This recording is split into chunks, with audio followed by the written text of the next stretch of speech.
People you talking about, they spent money on white women. They set up bars and they went playing pool and golf for $1,000 a hole, and they were known to make millions and millions when there wasn't no high taxes, and they were not hindered by white America. They were allowed to see the white America is completely closed all the doors on me. I'm not allowed to work in America, out of America. I was stopped right in my prime just when I started making money. So you can't compare me with nobody like Joe.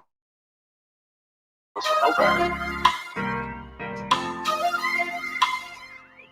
If you are black, if you are brown, if you are indigenous, and if you are poor, this system is rigged and it is rotten to the core, and we gonna unbreak it. That's it. And that's all.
That other kind of socialism that revolutionizes the workplace, brings democracy to the workplace for the first time. So that's one way. And then the other thing is, in my more optimistic days, he's such a perfect endpoint of everything that is toxic and dysfunctional about the United States, about capitalism, about the 80s, that maybe this is the final sort of disgusting burst before we evolve or change it to something better.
What are they talking about?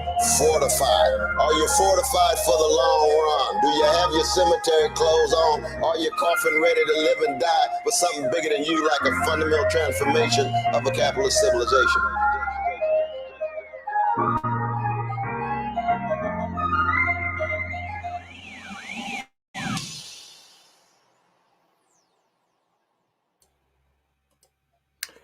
Hello, everyone, and welcome to the Radical Democracy Show. I'm your host, Kamali Rose. Thank you so much for joining us tonight. We are going to be doing a full episode, clearing out the notebook. So we're going to try to cover as many stories as we can in 2 hours. We'll try to get to everything that's on our list. But if we fall short, we'll just have to, pick it up on the other side, right? But we're going to try to get through everything today. So we're going to try to power through. Just want to say at the top, if you haven't done so already, please do us a favor, hit the like button, subscribe to the channel, share this out far and wide, really helps the channel to grow.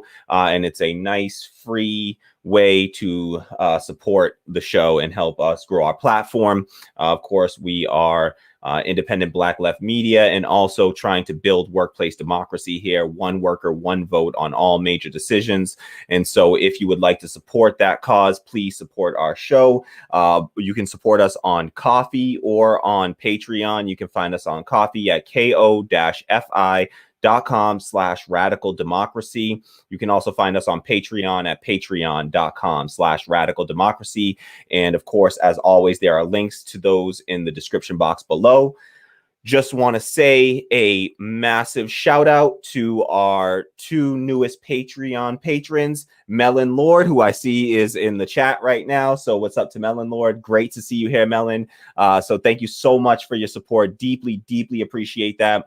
And we have a new Patreon subscriber today as well, and that is MD. So thank you so much to MD as well, who came to us over from the Vanguard, where I sometimes am a guest on the Vanguard show, and I actually will be going on with them again soon. They reached out to me, and I just haven't had a chance to respond yet, but I will be joining them sometime in the near future. So I'll, stay posted for that. I'll keep you posted on that.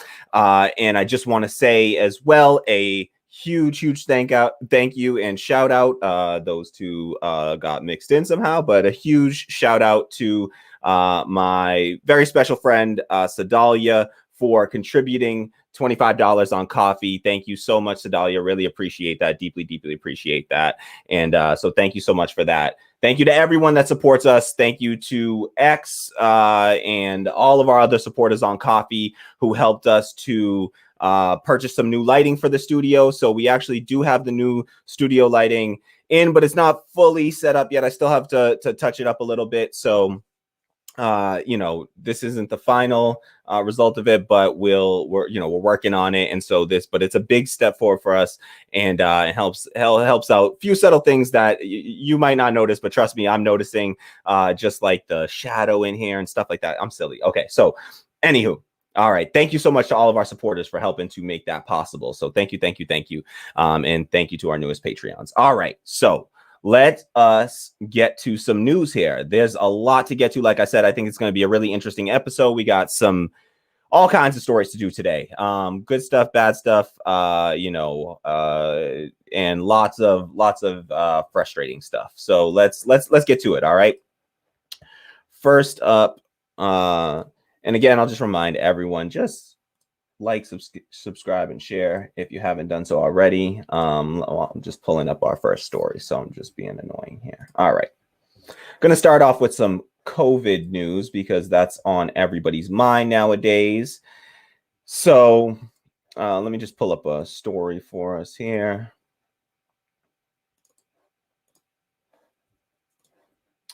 All right. Okay.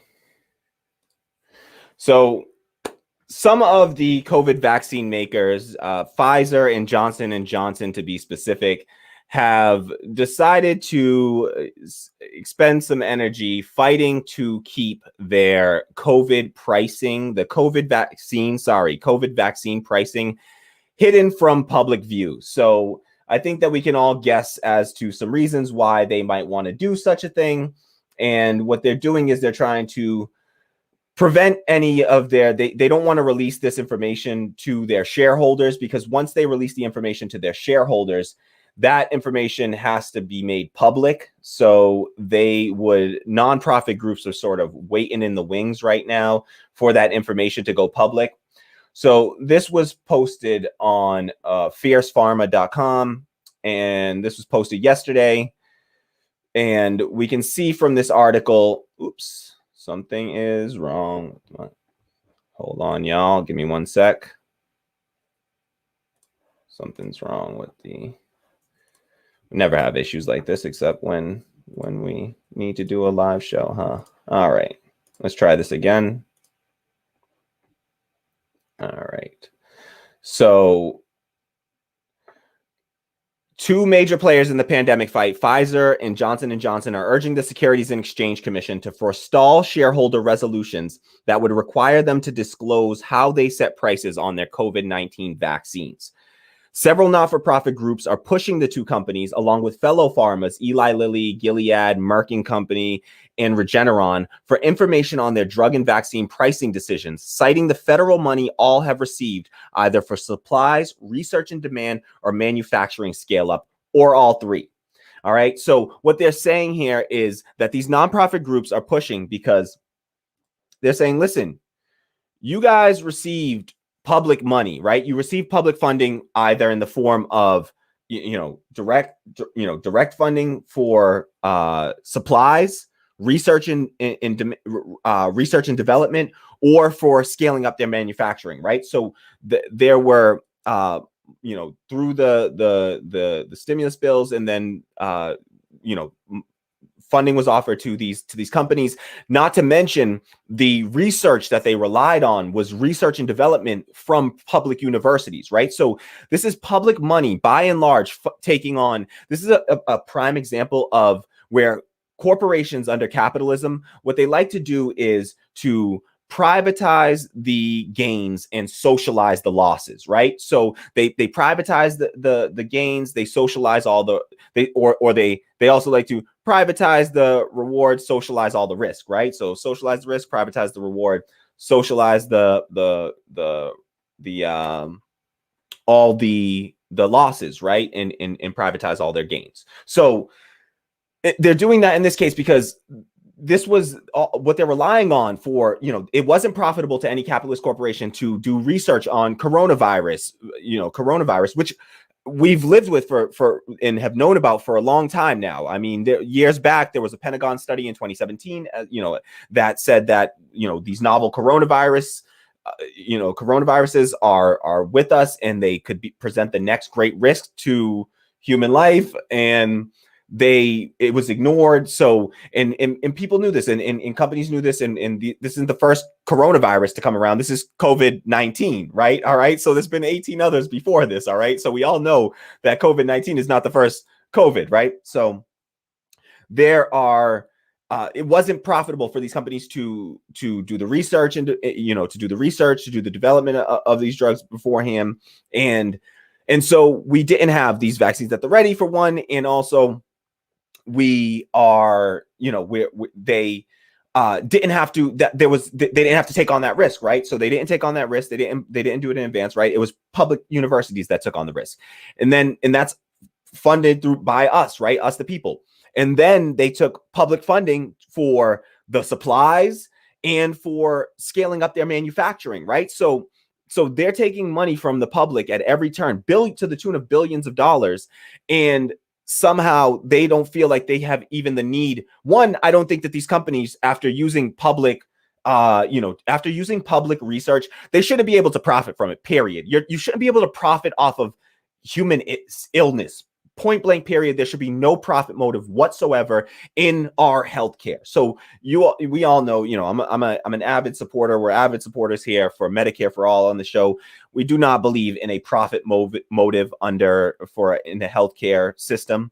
And in order to, this is one of those cases, right, where there's a profit motive there. We have companies extracting our taxpayer money through the research and all these other mechanisms, and then they turn around and they profit off of it. They charge an arm and leg and profit off of it, not so that the workers can all get paid and everybody that did the work gets the money. No, that profit is for shareholders, for people that simply invested money. Well, they invested some of the money. The public invested a whole bunch of the money. Why don't we get any return on, where's our return on that investment? Those investors, I take it, are also susceptible to coronavirus. I don't think they're immune from coronavirus. They also need that vaccine, right? So why is it that some get to profit financially off of it, but all the rest of us, we all have to pay in, but we don't receive any of those profits, right? So this is just a case of a capitalist corporation who love to talk about free market capitalism, right? But how is this free market capitalism? We went in there, we gave them money, we gave them funding, and now they're able to turn around and not even have to tell us how much why they're pricing their vaccines the way that they're pricing them. So that should be unacceptable. And unfortunately, this is an acceptable practice in this country, and just wanted to call some attention to it. Now, we know that they were, like we said, they've received billions of dollars in funding. Pfizer is expected to make about $15 billion off of the coronavirus vaccine in the coming year. Moderna is expected to make about $12 billion off of the vaccine. One report had it at least $9 billion. So these companies are expected to make a lot of money, and they're doing everything that they can to not even have to share with us, why is it that they're, pricing it? Are there costs associated with it that require the price to be what it's set to? Or are they just trying to make, get a bunch of executives rich and shareholders rich, while the rest of us are, stuck with, holding the bag for that, right? We're all stuck with the bill. We've had to pay for it through every way, shape, and form.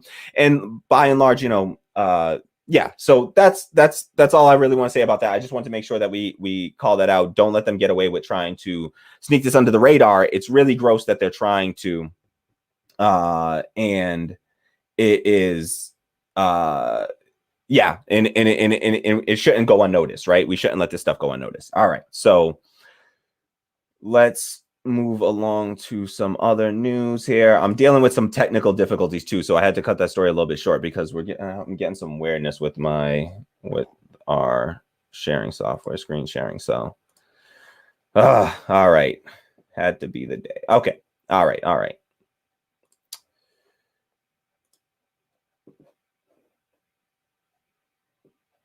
So next up, okay. Oh, this is an important story. Give me one sec.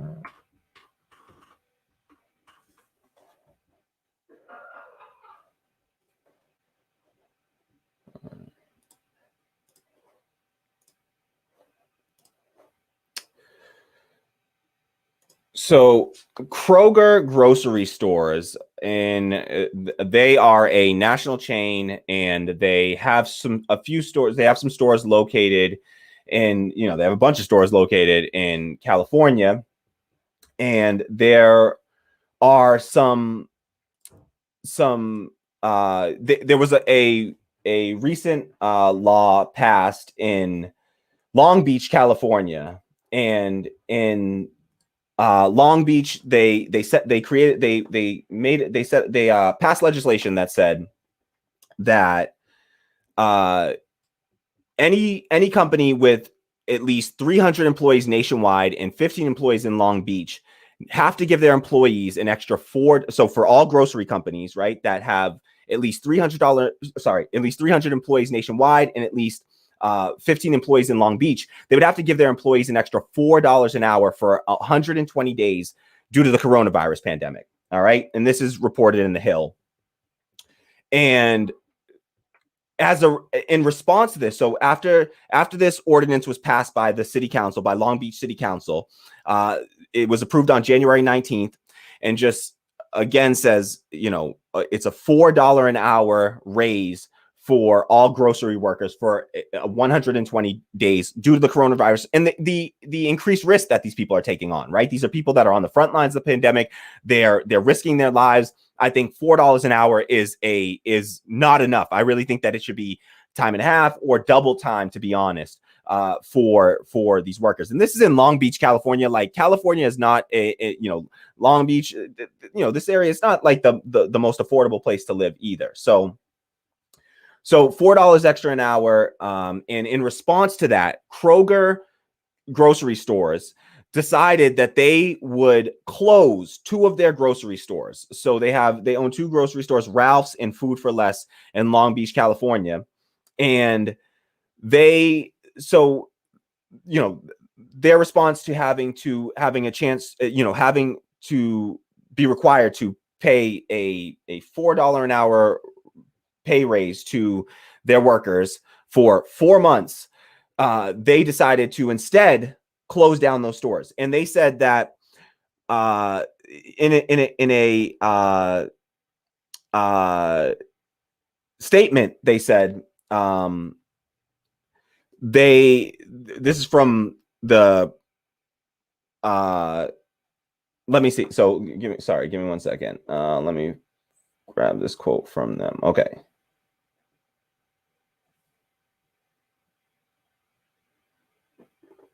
Sorry. Okay. They said, so this is a quote from Kroger. They said, as a result of the city of Long Beach's decision to pass an ordinance mandating extra pay for grocery workers, we have made the difficult decision to permanently close long struggling store locations in Long Beach, the company said in a statement to the Press Telegram.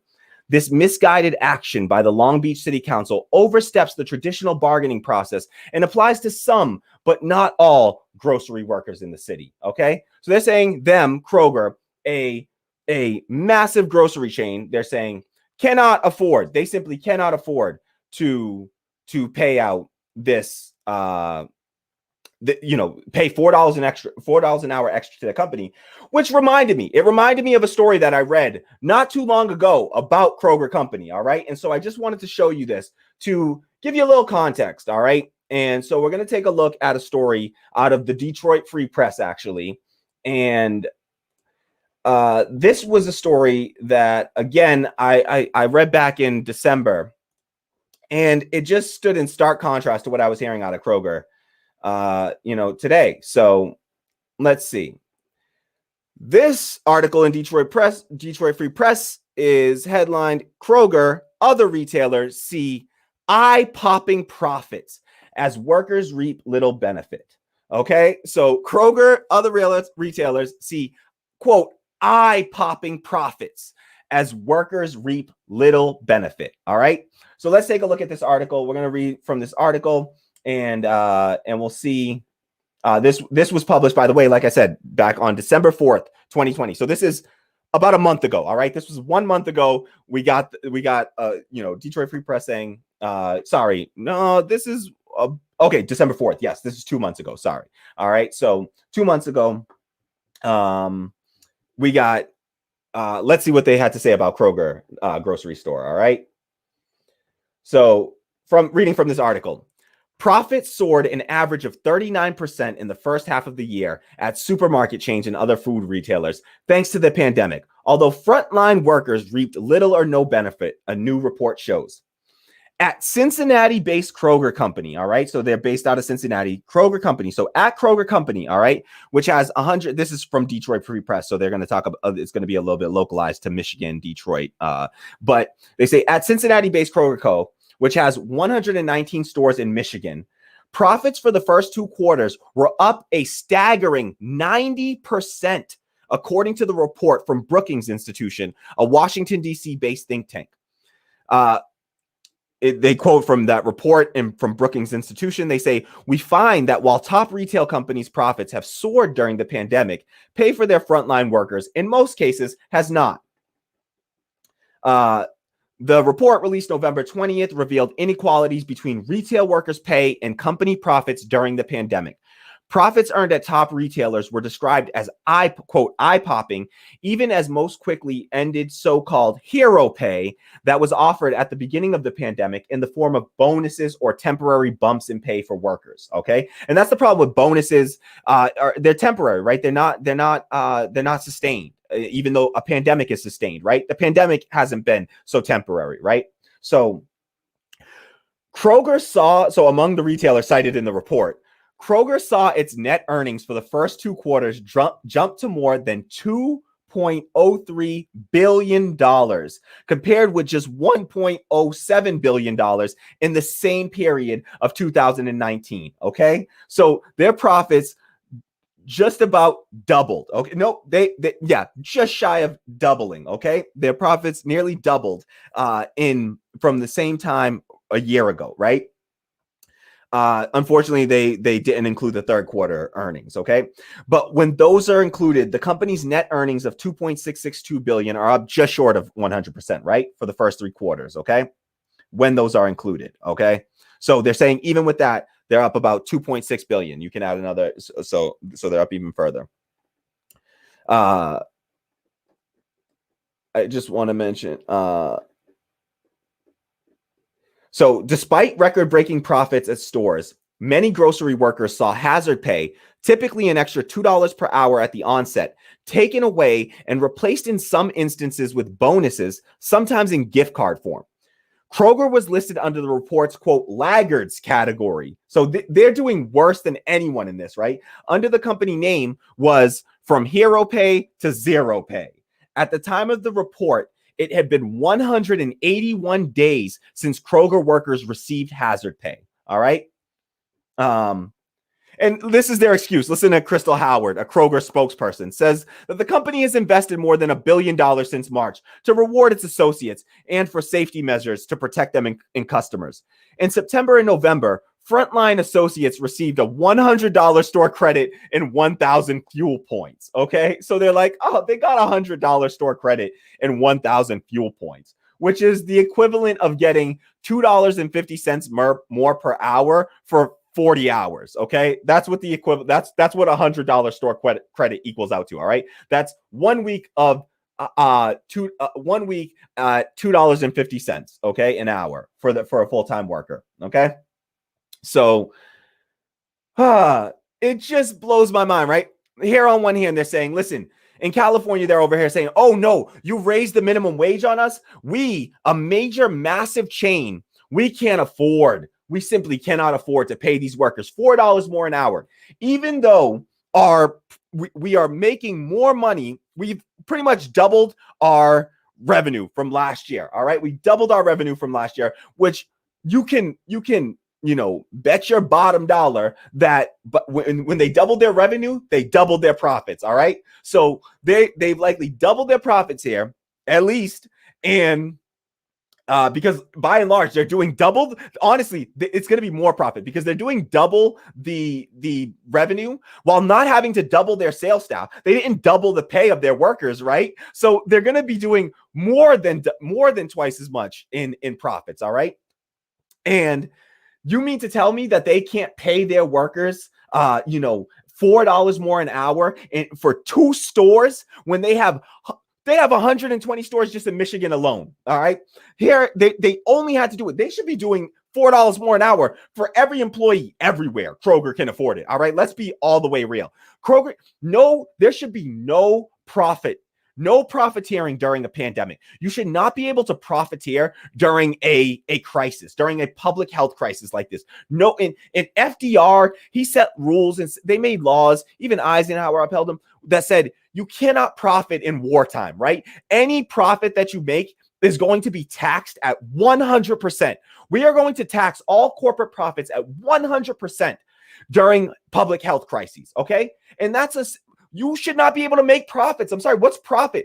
Profit is money that you have left over after you've paid all your workers. You don't want it to be profit, just pay your workers more money, okay? And then it's not profit. Just pay the workers more, okay? And then it wouldn't be profit. So there's no reason for any company to be profiting in the midst of a pandemic, all right? Let's just make that very clear, okay? All right, so wanted to highlight this. This is absolutely absurd that Kroger is trying to play this game of pretending like they need to close down stores and force those workers into, uncertainty in the middle of a pandemic. All they wanted was a few more extra dollars to survive for all the risks that they're taking on, right? And many of them with less than, with subpar health care plans and health insurance plans, right? And so the idea that they can't afford this is disgusting. It's a joke. And this company should not be let off the hook for this. These workers deserve better. It's absolutely gross that they would, do this to those workers. Melon Lord says, petty. I totally agree with you. This is beyond petty. It's really gross. Nanopair Technology says, quote, what we are witnessing right now is shameful. Long Beach will continue to stand with workers during this pandemic, end quote, said Mayor Robert Garcia. That's shout out to that mayor. He's absolutely correct. This is shameful what they're doing. It's absolutely shameful. Thank you for that comment, Nanopair. Really appreciate that for dropping that little bit of that little bit of knowledge there. Thank you so much. Yeah, that is absolutely shameful and should not go. I mean, this is why, and this is this would be the point that I would like to make. here we advocate for workplace democracy. And this is one of those instances where workplace democracy solves a massive, serious problem, right? And it's twofold, right? For one, do you think that under a democratic workplace that workers would see profits? Would workers all get together and vote to give themselves less money? Let's see. Would workers all get together and say, you know what? Let's all give ourselves less money in the midst of a pandemic, right? We're going to give ourselves less money, right? So that we can make sure that a handful of people get to profit to the tune of millions, right? The executives and the shareholders, so that we can ensure that executives and the shareholders make millions of dollars, right? We're all going to suffer and to risk our lives, all right, for no additional pay, right? Do you think that workers, if they got together and got a vote on that they would have voted for that? Does anyone believe that? Does anyone believe that workers in a democratic workplace, one worker, one vote? In a capitalist corporation, it's not one worker, one vote. What it is one share, one vote. For anyone that's not familiar, that's how the voting mechanism works. It's not a democracy. That's not how democracy works. All right. In democracy, it's one person, one vote. What we have inside of capitalist enterprises is not democracy. That is not democracy there. It is not one person, one vote. It is one share, one vote. And some people have 1 million shares and some people have 0 shares. The people with 0 shares, they're typically called workers, all right? And the people with 1 million shares, they're called shareholders, or they call the board of directors, okay, or executives, all right? And they own all the shares, and so therefore they own all the votes, right? And so they have an outsized number of votes, and they get to make all the decisions about where to work and who gets to work and whether to. And this is the second point. So one, would workers all vote? Do you think the workers would have got together and maybe voted to give themselves a raise during this and to not have to pay out profits to some investors of the company when those investors are people with, by and large, they're millionaires? In order to be an investor, you have to have at least 200, you have to earn at least $250,000 a year in order to become an investor in one of these companies. So that's by law in the United States. You have to earn at least $250,000 to become an investor. And so the people that own those shares are going to be millionaires, by definition. And so, do you think that workers would have got together and say, you know what, we need millionaires to make even more money during this pandemic, while we all take on the risk and suffer for it? No chance in hell, right? Part two of this is that, do you think that all the workers would have got together and said, all right, this city over here said, passed legislation that said that we got to raise the pay by $4 an hour for a handful of employees over here, a few hundred people max. It's not, I don't even think it's that much, but a handful of people need $4 more an hour. Are we going to put those people out of work, or are we going to pay those people because the city requires it? What do you think that the workers would have got together and vote? Do you think that the workers get together and they vote, sorry, you people over there, because your city passed an ordinance, we're going to put you out of work? Or could they just afford it because you have at least hundreds of millions of dollars of profit? And I think we all know the answer to that too, right? So these are the reasons that we advocate for workplace democracy. I think it just highlights why capitalist enterprises are so dangerous for workers, and why we need to move beyond this system where we allow a handful of people, the shareholders and the major shareholders in the board of directors, to wield so much power over the rest of us. We cannot allow the system to continue, or there will be more. This will continue to happen over and over and over again, right? And some of these workers within these stores are protected by unions, and unions weren't able to stop them, unfortunately, right? So we need to go steps beyond unions as well.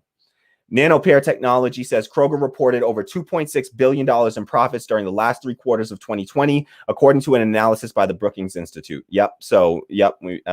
As mentioned. So spot on. All right. So let's move along to our next story. Just had to point that one out. Had to call some attention to it because that was, I could not believe that they would try to hide behind that. And so I hope, I just want to say that I do wish the best. I hope the best for those workers. If anyone is working there or knows anyone working there, I do hope that they're able to, collect unemployment, to bounce back from it, that they can fight like hell, and that people stand up in solidarity with them. This is my small way of being in solidarity with those workers, to do my part to try to call attention to their cause. I'm sorry that this was done to you, but this is a prime example of why we need democracy in the workplace, and why even unions fall short sometimes, because again, a lot of workers, are covered. A lot of these grocery workers are being covered by unions, and still they're not able to, to push back against things like these, right? We just need democracy in our workplace, right? All right. So let's keep pushing along, because I'm moving a little slower than I need to with these stories. So I'm going to push a little bit faster through some of these stories. All right. Okay. Up next. Let's see.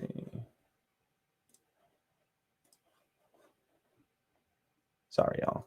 Please, if you haven't done so already, please like, subscribe, and share if you haven't done so already. We deeply appreciate that. And if you can afford to do so, you can also support us on Coffee and Patreon for as low as $1. Links are in the description box below. Deeply appreciate all of our supporters. All right.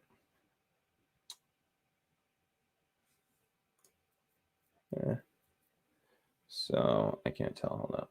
Hold on, please. Let me see. 1 second, y'all. I just have to see how this looks. Okay. All right. So so Joe Biden and the Georgia Democrats have, Biden promised $2,000 stimulus checks, right? Biden promised $2,000 stimulus checks to, everyone who, he promised $2,000 stimulus checks. All right. That's what was obvious. Right. And Trump's plan, the $2,000, the $600 checks went to everyone that made less than $75,000 a year. Right. And so Biden promised $2,000 stimulus checks. First, in what he said, and we're going to hear I'm going to play some audio of him saying this, but he promised $2,000 stimulus. You know what? Let's see what Biden promised. All right. I'll show you what Biden promised. All right.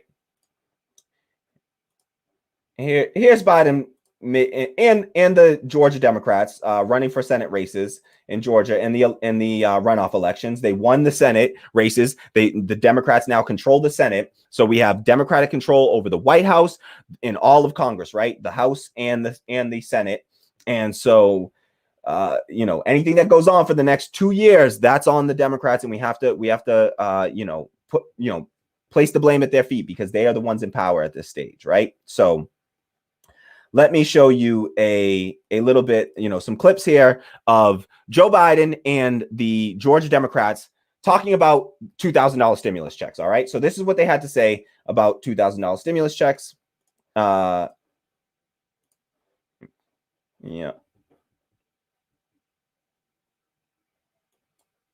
If you send John and the Reverend to Washington, those $2,000 checks will go out the door. We will be able to pass $2,000 stimulus checks for the people next week. We'll deliver the $2,000 stimulus checks, and that begins with the $2,000 stimulus. When you send me and Reverend Warnock to the Senate, we will pass those $2,000 stimulus checks. You send me and Reverend Warnock to the Senate, we will pass those $2,000 stimulus checks. They will make decisions about whether we give people a $2,000 check. We need to pass $2,000 stimulus checks for the people. We're getting people that $2,000 in relief, direct payment. Congress should pass $2,000 checks. President-elect Biden and Democrats are all pushing for $2,000 relief checks. $2,000 stimulus checks. $2,000 relief checks. $2,000 relief checks. They should send $2,000 checks to the American people right now. Supporting $2,000 relief payments right now. We need to be passing the $2,000 stimulus relief checks. That means we need John Ossoff and Raphael Warnock,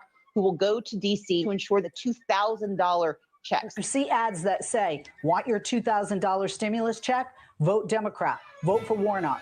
Stimulus check.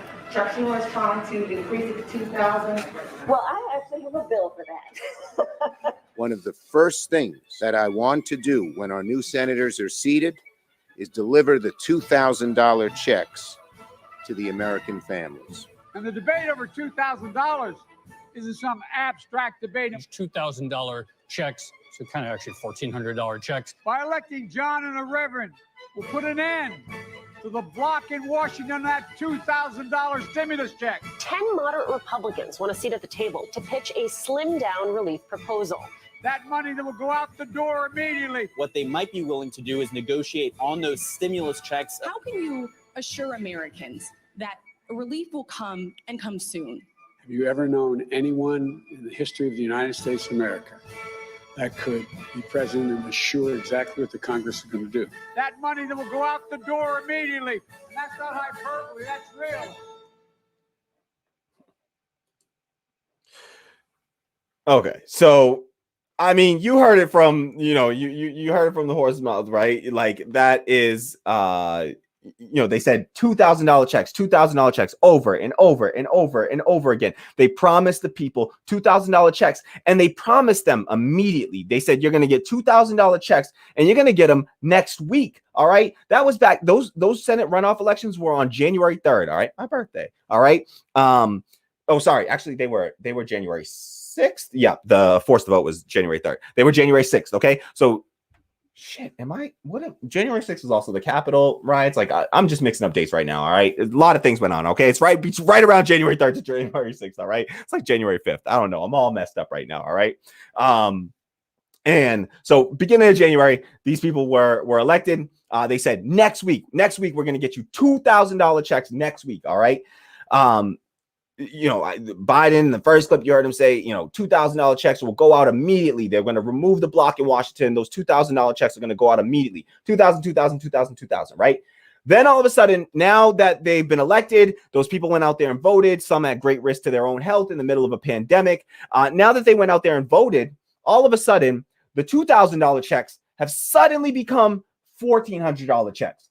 All of a sudden now they're claiming that they are including in the $2,000 checks the $600 checks from Donald Trump's stimulus or COVID relief bill. And so they're saying, oh, well, it's $1,400 plus Donald Trump 600. There's your 2,000. All right. Now, this is when, people haven't been able to pay rent for months. So it went from $2,000 checks to $1,400 checks. So from $2,000 checks to $1,400 checks. Then it went from immediately to now they're talking about not passing COVID relief until mid-March or April. All right. So they're talking about March or April before their next COVID relief package passes. All right. So what was $2,000 checks immediately has now become $1,400 checks, maybe by March or April. And now they took it a step further. And now they're also saying, so today, Jen Psaki, Biden's press secretary, came out and said that they are looking at limiting the income eligibility for the $1,400 stimulus checks. What they're talking about, and specifically, is lowering the income eligibility from anyone making under $75,000 to anyone making under $50,000. So they're lowering the level of eligibility. All right. Which means some people, if you were between that 50 and 75,000 bracket, all right, you're going to be getting less to no stimulus. All right. So you will be getting either a smaller stimulus or no stimulus at all. Okay. If you're in that 50, we have to see the final numbers that they come up with. We don't know yet. They haven't shown us the final numbers, but you're certainly if they drop the threshold for the full stimulus to 50,000, then that means anyone that was over that, you're going to be getting less than you were supposed to get, under the original plan, which was for anyone under 75,000, which is exactly what Trump did, which is exactly what they did back in the CARES Act, right? So the 75,000 has been the standard. Actually, I think the CARES Act might have even been broader than 75,000. I think it actually gave it to more people than just those making under 75,000. I think it was under 100,000 before it started to taper off. So this is a quote from Jen Psaki, Biden's press secretary, and she says, quote, "Further targeting means not the size of the check. It means the income level of people who receive the check. That's something that is under discussion." So she's saying further targeting means not the size of the check. It means the income level of people who receive the check. That's just wrong. That's a flat out lie. It's just a lie. How else do you describe that? That's a lie. It does mean the size of the check. If you are somebody making over $50,000, it absolutely changes the size of the check. If you're between $50,000 and $75,000, it absolutely 100% changes the size of the check for you. Before you were going to get the full $1,400, now you will almost certainly be getting less than that. All right. And this is pretty much just the Democrats. This is them negotiating with themselves so far. All right. They haven't even begun the negotiations with the Republicans yet. All right. This is them. This is how Democrats love to compromise. They like to start negotiations from a compromised position, right?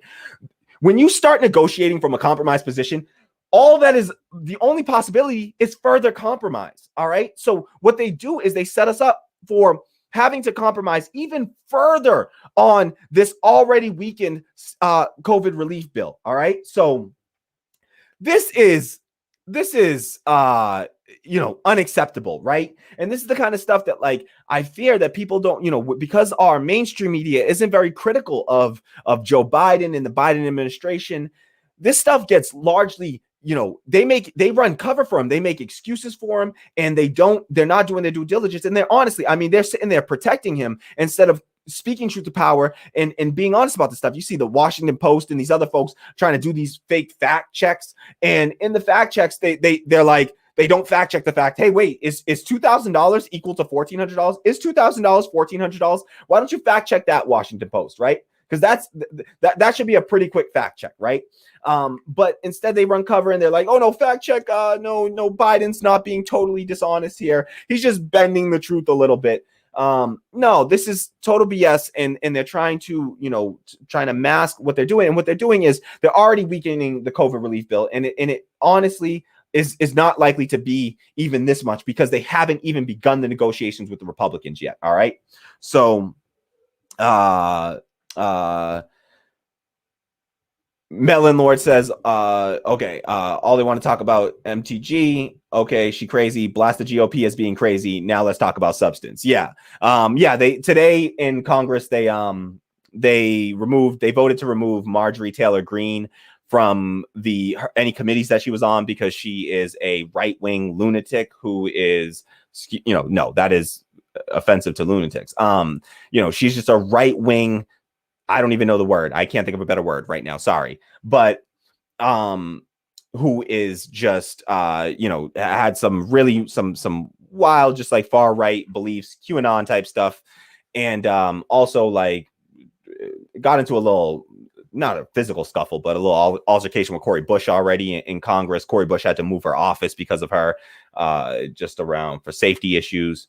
And so, yeah, she's some, new right wing. And that's the wild thing about the right wing is like they bring on, like they will elect like the farthest right people while and support them and stuff. And like the Democrats will just like, if you're even slightly to the left of center, they're like, no, you're too radical for us. Anywho. All right. So let's see. Dave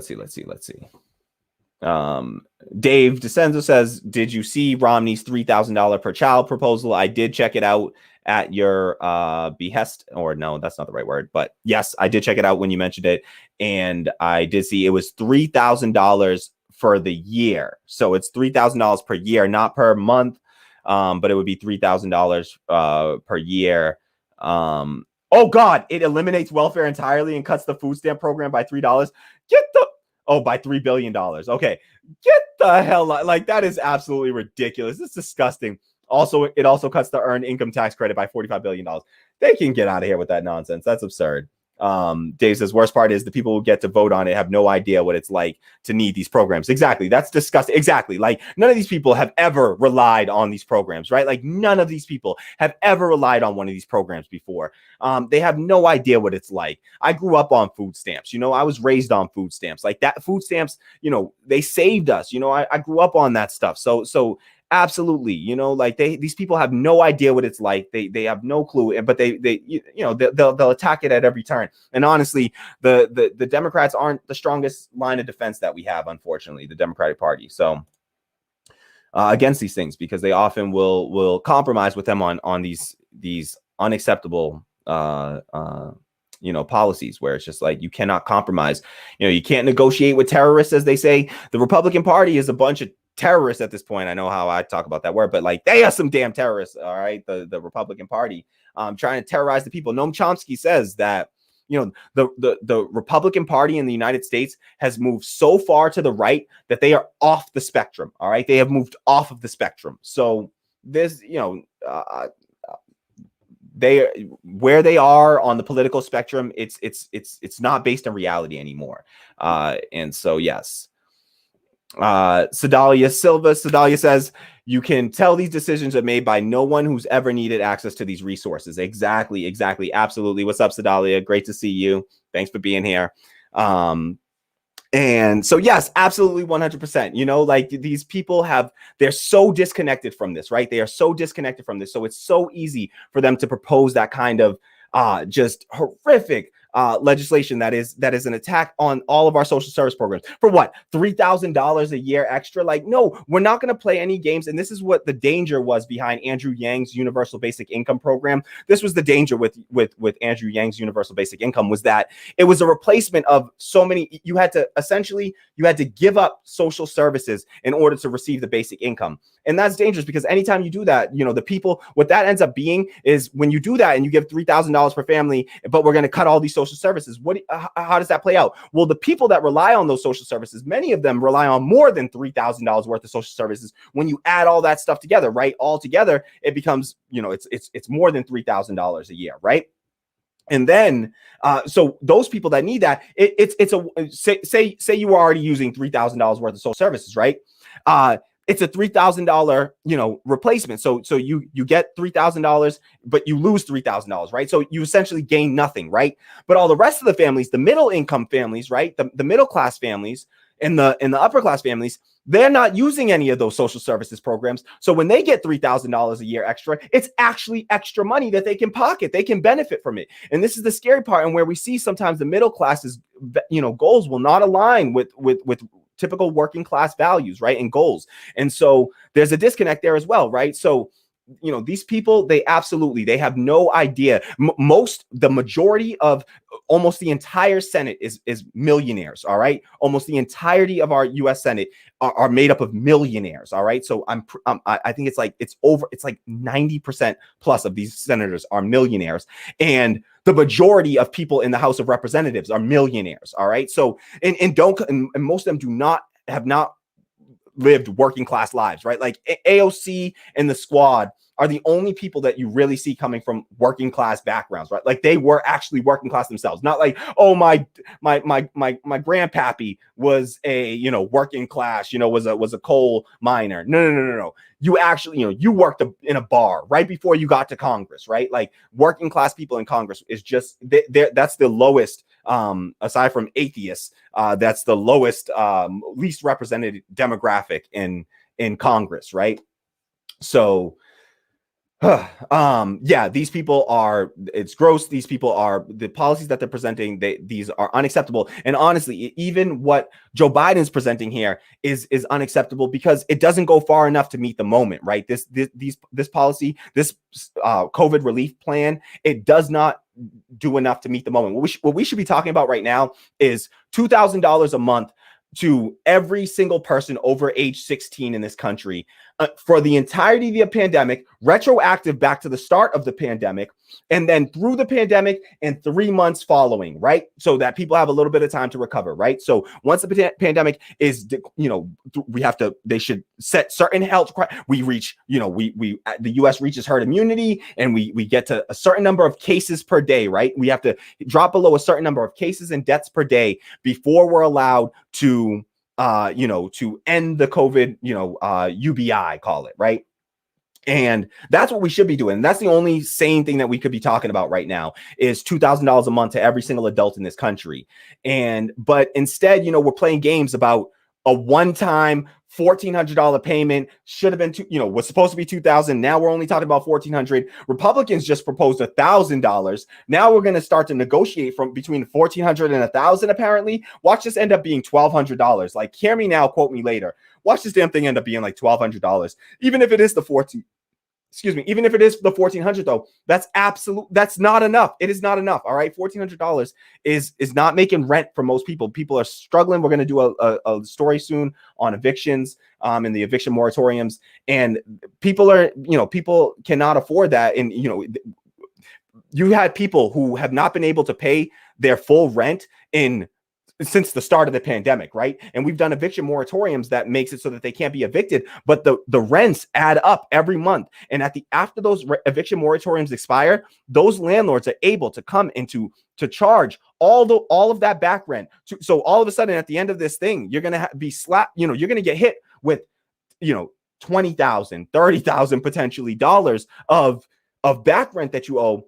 We're going to have a massive housing crisis on our hands again. All right. For the second time in a decade, we are going to have a massive housing crisis on our hands.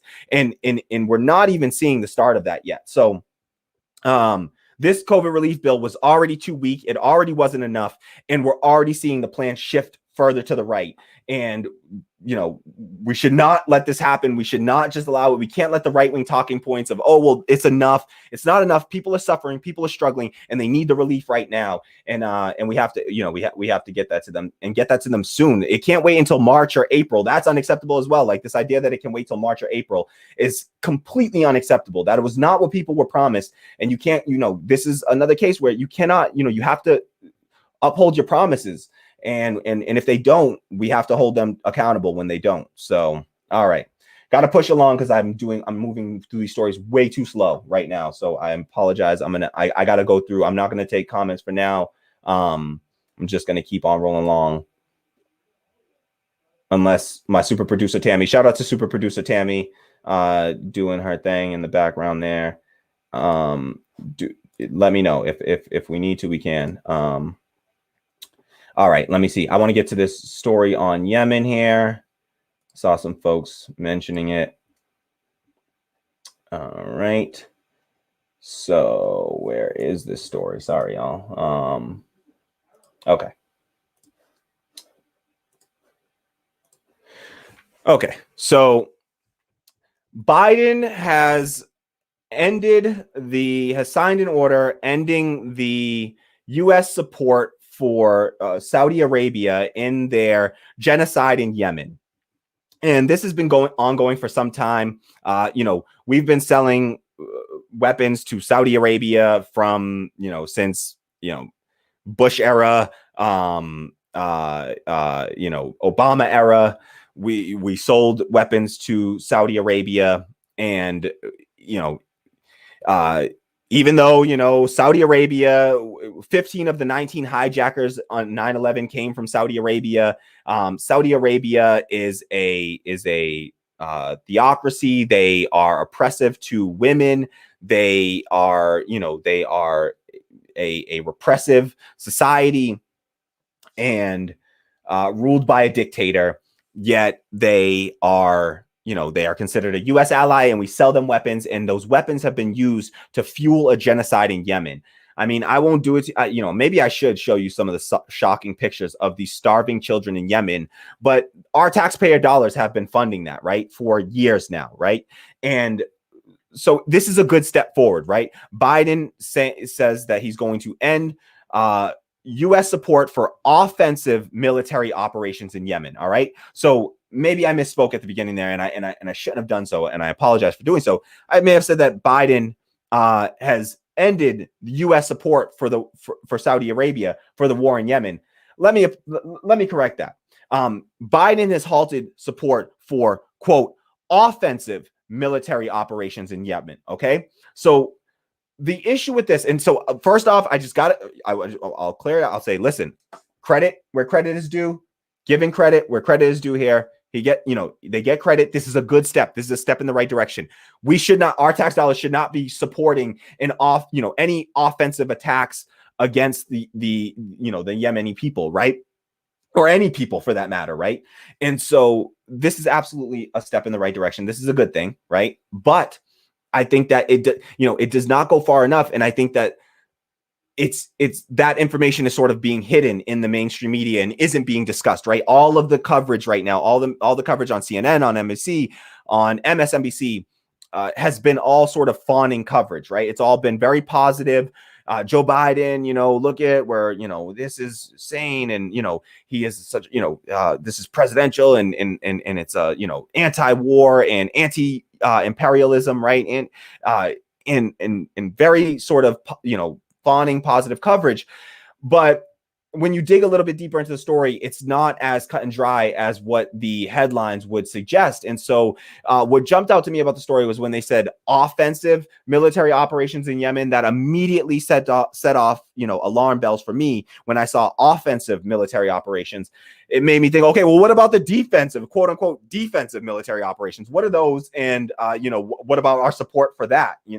So you dig a little bit deeper into this. And in fact, in this article I found on CNBC, you down in the, we're down here, you got to get a few paragraphs down in here. 1, 2, 3, so third paragraph down, you finally get to the real, some real meat of it. And let me just bump this up for you.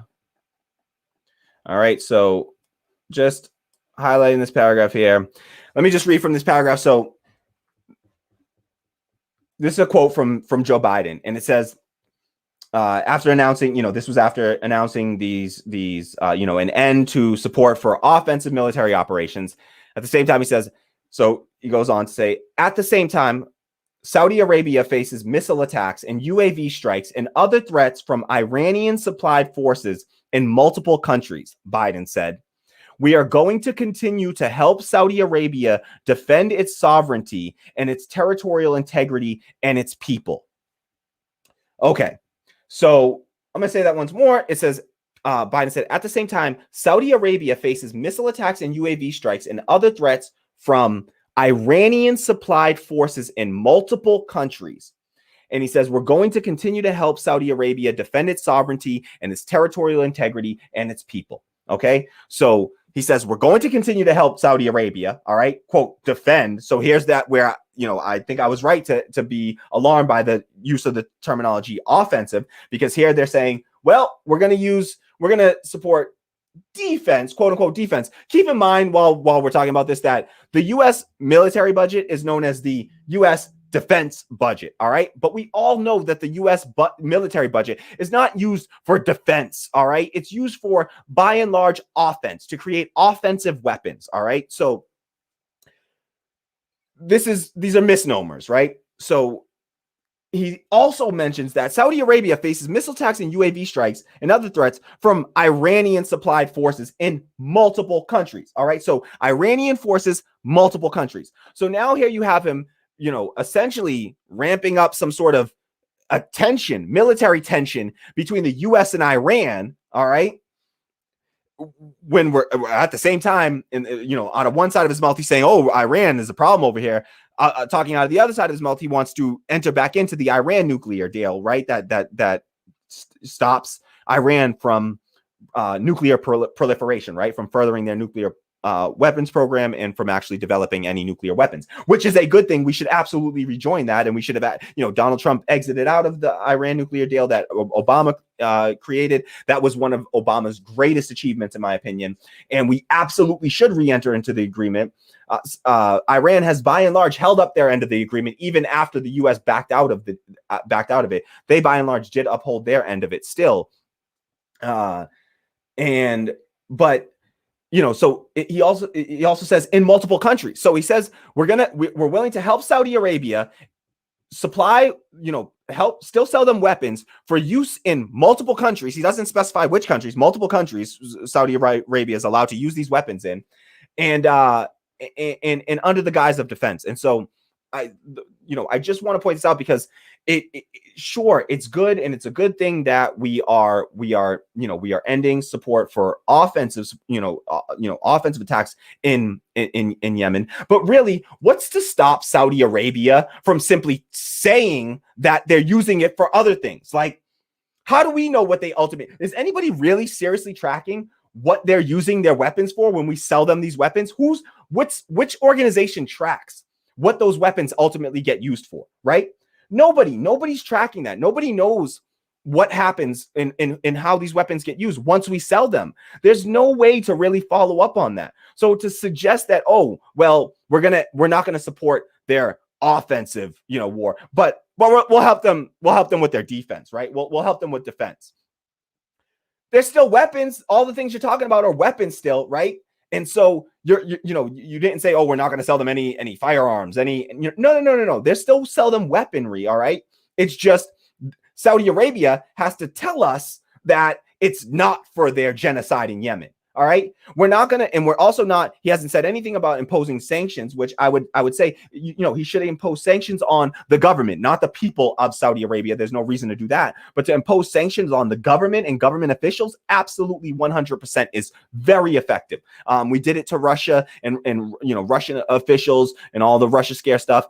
It works effectively because it brings people to the table. All right. Because that hurts their pocket, not the people, and not making, not causing suffering of people, but simply sanctioning their high level officials, prevent them from traveling to the US and things of that nature, right? So we can do sanctions that don't harm people on the ground, harm poor, marginalized, working class people, but are very targeted towards the sort of oligarchs and the elites, right? So I just wanted to make sure, called attention to it, did not let Biden off the hook on this one, because it was the way that it's being reported in the media is very, flowery and fawning again. And it's not critical of Joe Biden in the way that it needs to be. And this was a mistake. Let me be honest. Like, this is the mistake that I made when it was Obama, right? When Obama was president, I was like, it's my first black president, first time I ever voted, I voted for the first black president, felt all proud of that. And you know what? Once he got elected, I made excuse after excuse after excuse for him. I said, at least he's better than George Bush, right? Sound familiar? Well, at least he's better than Trump, right? I said, well, he's better than Bush. And I turned a blind eye to the fact that he was bombing, black and brown people over in the Middle East, over in Africa. Like, we have these shadow wars in Africa. Look what he did in Libya. Like, we cannot let our, elected officials, these politicians, just because they're on our team, we cannot let them get away with literal murder. Like, we cannot let them get away with literal murder without being critical of them. All right. Even if they look like us and they're special, Kamala Harris, first black woman, doesn't matter if what they're doing is just slapping a black face or a woman's face over U.S. imperialism, U.S. capitalism, we can't do that, right? So yeah, let's I saw a few comments. We can take a few comments on it. Max Vincent, what's up, Max? Max Vincent says, ironic how America's extravagant, quote, defense budget is all about antagonistic offensive maneuvers in foreign lands. I guess the ending of offensive support is a start, but you're right. There's no guarantee at all that more human injustice in life will be taken once the weapons change hands. Absolutely. Absolutely, Max. So Melon Lord says, back to brunch. The empire has a polite face to it now. Exactly. Like, we cannot let folks, go back to brunch. And, that was so we cannot let them do that and just go to sleep on this stuff and stop paying attention simply because Joe Biden has been elected, that Donald Trump's gone. Now we can all sort of go to sleep now. No, listen, things were bad before Donald Trump took office. All right. Before Donald Trump was even running for office, things were bad. All right. The black white wealth gap in this country, for the Black families' wealth is trending towards Black median family wealth is trending towards 0 by 2030. All right. So we're still on pace for that. All right. Black wealth is evaporating, and the 2008, 2009 housing crisis, Black wealth evaporated at a historic level, pretty much undid all the gains that Black families had made for the past 50 years in the 2008, 2009 housing crisis. All the small gains that they were able to make were pretty much entirely wiped out in that. And and so we cannot let them sort of, we can't just let people ignore these issues, right? We have to stay on them and don't let up on these. So And people were suffering beforehand, right? It's not just because of Donald Trump. It doesn't go away just because Donald Trump goes away. Doesn't mean everybody's problems go away. We had problems before Trump. We're going to have problems after. All Joe Biden is currently talking about is a return to normalcy, right? Normal was what got us to Trump in the first place, right? Normal, if he returns us back to Obama, 2008 to 2012 levels, like and beyond 2016. I mean, that leads us right back into the next Donald Trump. And I am serious about trying to avoid that. I don't want that to happen again. And so we have to push Biden to the left if we're going, he has to be pushed left, because if he doesn't, the same thing is going to happen again, and it will swing back to the right. And when it swings back to the right, I fear that someone worse than Donald Trump is around the corner. So we push them not because we think they're awful human beings that hate everybody, but because we want them to do better, right? We want the Democratic Party to do better, and we want Democrats to do better, and our elected officials to do better. And so we have to push them and hold their feet to the fire on this stuff. So all right, let me keep pull up our next story here, because I want to keep powering through. I failed us today on you know what? No, I'm not gonna say that. I'm gonna keep powering through. We're gonna do these. We're gonna get to every story here. All right, get into every story. We're doing, and I like that we're doing some domestic, some foreign policy, some stuff about labor, some stuff about electoral politics. We got a really nice mix in here today, so I'm actually really happy with the selection of stories that we got. All right. And I think I got a story that I'm going to try to sneak in there too, because I didn't put it on my list, but I do have it queued up to go. So, all right, let's see. Okay. So next up, we got some Twitter censorship. All right. So Twitter is helping out the right-wing Hindu nationalist government of India, led by Narendra Modi, and Twitter has decided to help them censor striking farmers. So to anyone that's not familiar, India farmers have been on strike now for months, and 250 million farmers, along with some other workers, have been striking in India for about, again, for the past few months now. All right. So 250 million people on strike. This is the largest strike in human history. All right. The largest strike in human history. And I swear to you, if you turn on CNN or MSNBC, you will not hear, or Fox News or any of these other mainstream media outlets, you will not hear a single word. These 24-hour news networks that have $1 million budget, like hundreds of millions of dollars, multi-million-dollar budgets, they pay their hosts tens of millions of dollars on these shows, okay? And they can't find the time to cover the largest strike in human history, okay? 250 million people is 3/4 of the population of the United States. Imagine if 3 out of every 4 people in the United States was out on the streets right now on strike. That is what's going on the streets of India. Okay. So, we've covered the story on the show. You can check out our coverage of it already. Shout out to these striking workers because what they're doing is amazing. They're led by farmers, and what they're doing is absolutely beautiful. They are dug in and they are ready to strike for months. They're the farmers. They control the food. They're striking over. They don't want to allow the government to privatize the farm industry. Our farm industry has become privatized. Look what's happened to our farm industry. All right. They are trying to prevent what's happened to our farm industry. It's been decimated, turned into a commercial farming industry. And they are trying to prevent that and to protect those small, family farmers. All right.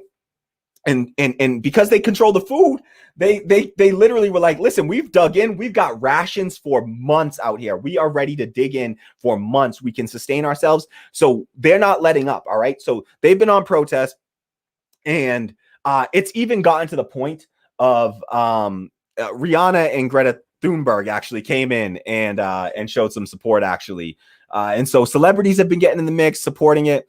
And Twitter, on the other hand, though, decided to block accounts of these striking workers, the striking farmers and workers, Twitter blocked their accounts at the request of the Hindu nationalist, right-wing government of India. All right. And so about 250 social media accounts and tweets were temporarily blocked over a grave threat to public order. This was published in Al Jazeera magazine. And Al Jazeera. By the way, all of the links to all of the stories that we're covering today, you can find links to all of those in the description box below. You'll see, if you just drop down the description box, you'll see links to all the sources that we use here today. So if you want to check our work on anything, definitely check the sources that we share. Also, we always encourage you to find your own sources and to research using those as well.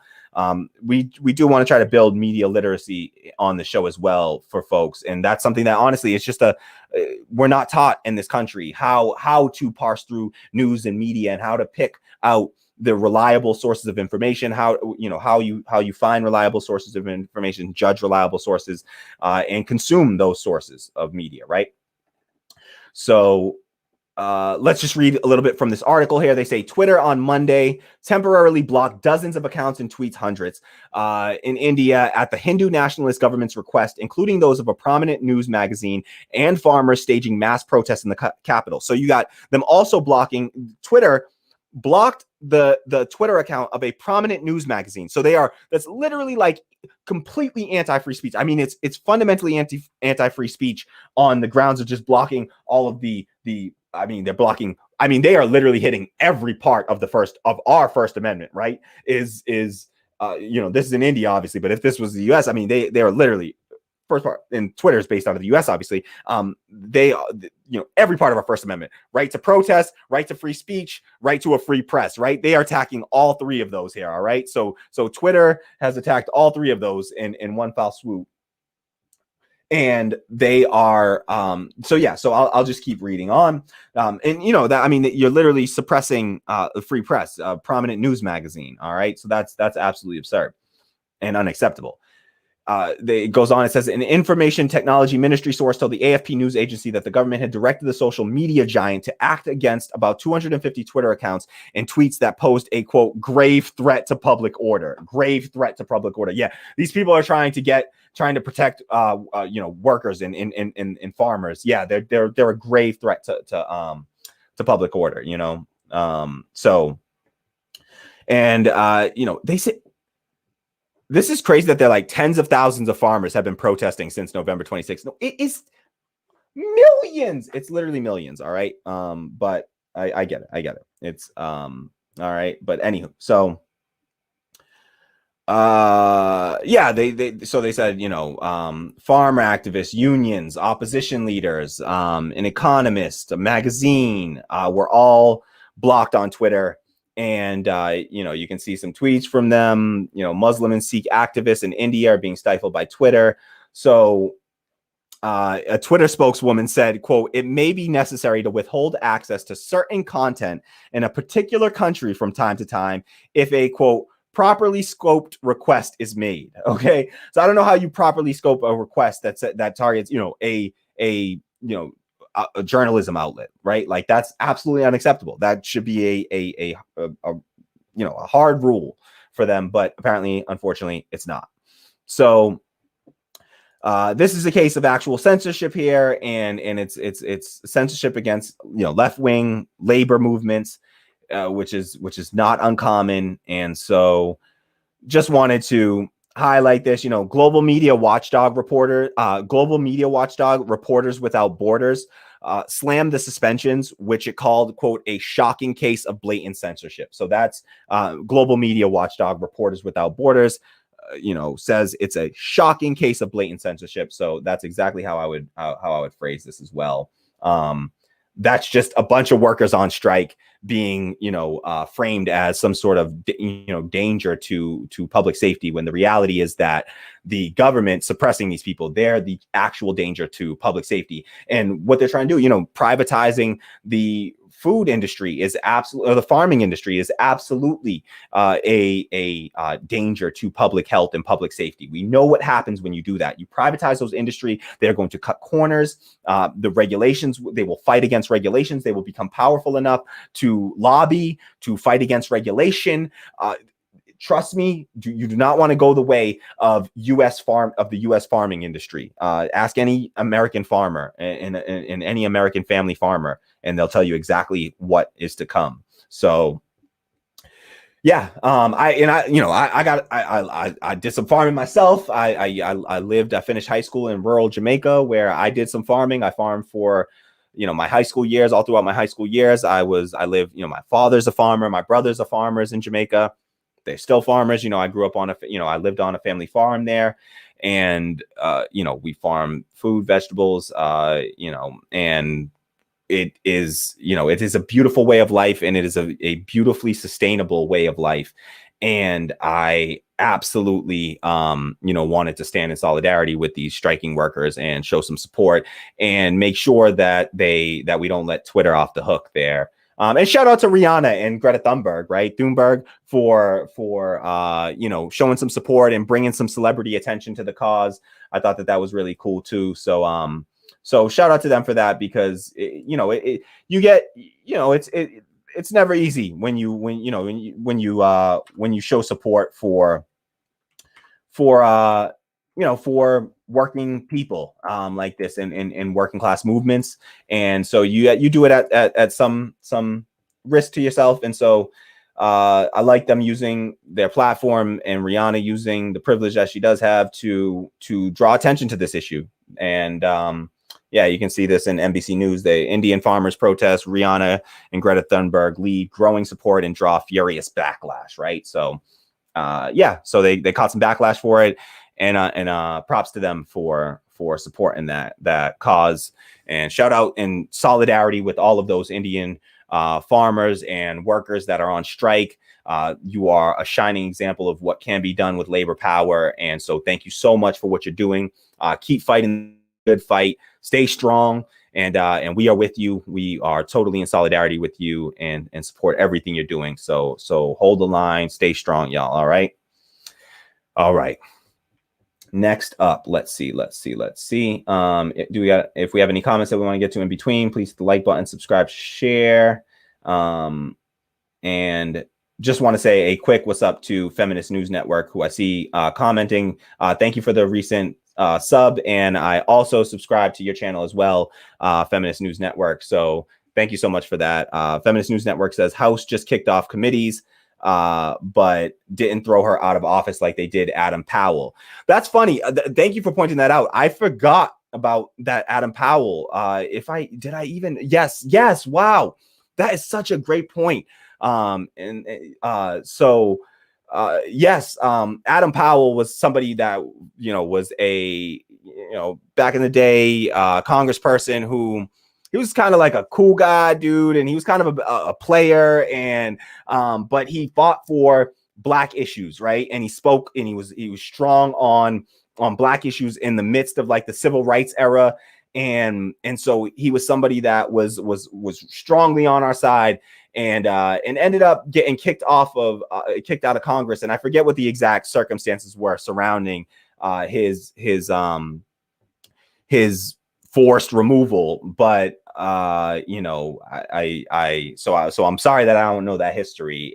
But that is a great point. And yes, Feminist News Network is referring to Marjorie Taylor Greene getting kicked off of the committees, off of her committees. This is a racist, like far right, like white supremacist, QAnon type that is just, out, just far out in space with her political views, and has had some serious heated issues with Cori Bush, who had to move her office. There was a little bit of not a physical scuffle, but a verbal altercation between the two of them. And Cori Bush had to move her office because she did not feel safe around Marjorie Taylor Greene and her staff. And she wanted to keep herself and her staff safe. She's also anti-Semitic. She is just, she is these, worst of the worst. And she's just been removed from committee seats, which is fine, it's good, but it's practically it's not that serious, but it's good. At least it lessens her power and her impact that she can have. So I will definitely take that. They didn't totally expel her from Congress, and honestly, to be real, it's pretty hard to do it. But it's not that hard when it's a black person, like in the case of Adam Powell or somebody fighting for black rights. Adam Powell, I know that he was like white passing. He would talk about how he could pass in white spaces, and when he was with his like black friends, he was like, yeah, I'm black when I'm with y'all, but I'm white when I'm with them. I remember reading a quote from him that was like that. So anywho, that's my little faint memory and recollection of Adam Powell. Yes, thank you for that note, Feminist News Network, and also subscribe back to your channel too, so folks can check out Feminist News Network as well. Another black left podcast YouTube channel, right? And so appreciate the support, and just want to show some solidarity with with one of our sisters there. All right, so let's see. Next story up. We're gonna try to power through because, like I said, it was just as many stories as we can get to in 2 hours. All right, and I'm almost through here. Got 3 stories left. Actually, I got everything on the list. Okay, 3 stories left. Let's do this. We got this. Okay, next up, let's stick on the topic of anti-labor. Let's stay with the topic of anti-labor actions in this strange world we live in here. All right. Okay, give me 1 sec while I pull that up, y'all. Please like, subscribe, and share if you have not done so already. You can also support us on Ko-fi and Patreon. Links are in the description box below.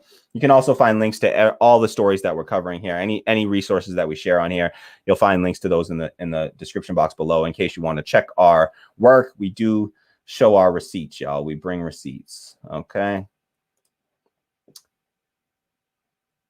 All right. So Amazon, we covered this story recently. Amazon workers in Alabama are attempting to unionize, and Amazon is ratcheting up anti-union pressure on these workers. And so I just wanted to call attention to this. I want to stay on this story and all the way through until they either, get this, they successfully unionize, or, hopefully in the, in case it fails as well, we want to try to cover that and see why and what we need to do better next time. But for right now, this is pretty much the most important unionization effort going on in the United States right now, because Amazon is such a massive corporation. And so this is something that we should all be paying attention to. And even though it's unionization for just one of their plants, this would still have massive ripple effects throughout the entire corporation and the entire industry, right? And honestly, the entire country, because if Amazon unionizes, like, that is going to be the first domino to fall in a series of many. All right, so we should all be in solidarity with these workers. Sorry, not striking, but fighting to unionize, right? So we should all be in solidarity with them. So I just wanted to highlight some of the really gross anti-union tactics that Amazon's using against these workers, and just draw some attention to that, so that people can hopefully know how disgusting of a corporation Amazon is. No shame to people if you're forced to use Amazon. I have to buy stuff on Amazon all the time because it's all that's left at this point, right? For so many things, it's the only option we have. I'm not trying to shame anyone who uses Amazon. There are no ethical consumables under capitalism. All right, so you can't consume anything ethically under capitalism. So this is not to place any blame on any consumer buying from Amazon. I don't believe in the power of boycott. Unfortunately, we don't hold enough power there to have boycott power over these massive corporations. So what we need is labor power. That's where we really come in with real power. So and that's what this effort's about. So this article is published February 1st in the Seattle Times, and I just want to highlight some of the really gross actions that Amazon's taking against their workers in Alabama. So Amazon has unleashed a public relations campaign at its warehouse in Bessemer, Alabama, hoping to persuade more than 5,800 workers to reject the retail, wholesale, and department store union. Employees have been ordered to attend meetings where managers sow doubts about the unionization drive, according to 2 workers who attended. The meetings typically last about a half an hour and target about 15 employees at a time, one said. divide and conquer. This is their strategy. And they target about 15 employees at a time, one said. Frustrating workers because they fall behind in their duties during the sessions and have to catch up later. All right. So this is really gross because Amazon is well known for having some really abusive labor practices where people are literally, we've covered stories where workers are peeing in bottles because they don't feel like they have enough time to take breaks at work. And so they're peeing in bottles at Amazon. And so they're forced into these really terrible, really abusive practices. And so, their work is being that's being further exacerbated by the fact that they're having to go to these meetings where they're now where they're trying to do anti-union propaganda to the workers in these meetings. All right. So, literally, I swear, I forgot. That's the next line up. They're like, they present anti-union propaganda, thinly veiled as factual information, said the worker, who requested anonymity for fear of reprisal. Both workers said questions about potentially positive aspects of union membership are brushed off. One recalled asking, quote, why, quote, Amazon is beating us over the head with these, quote, facts in such a one-sided way, end quote. And said the manager responded, Amazon is very clear with our stance with unions. All right. So the voting is due to start next month and run through late March. So with the union, for a union, in order to form a union, you need a majority of employees at an institution, at an enterprise, at one facility. So you need the majority of employees at a facility to vote in favor of unionization in order to form a union, right? So you need 50% plus one of the employees to vote in favor. And how they do the vote is everybody's given like a union card. Sometimes they like mail them and you get your union card, and then you can like mail the union card in or you drop it off. And so everybody votes on one of these union cards. And we actually did a story before on here recently where Amazon tried to convince the employees to use their one of their own internal systems to vote. So Amazon wanted to use one of their own systems to have the employees vote for a union, which is totally a massive conflict of interest.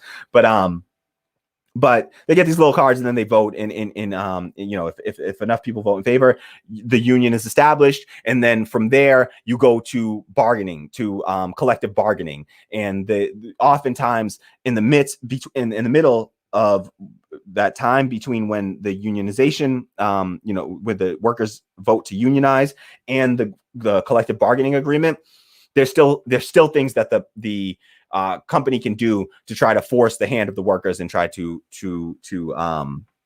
force them out of collective bargaining. That's where the actual contract comes into play, where the workers actually secure any kind of gains or changes in their workplace, contracts. So that's done through a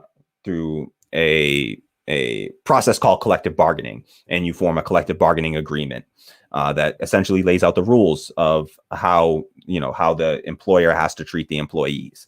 And I've been a union steward for 1199 SEIU, so I was able, I worked very closely with, I was a member of the union. I worked I worked for the union, and so I've had some union experience myself. And so they go on in this article to mention a defeat for the union would dent the reputation of the labor movement, which has failed time and again to organize workers at America's second largest private employer after Walmart.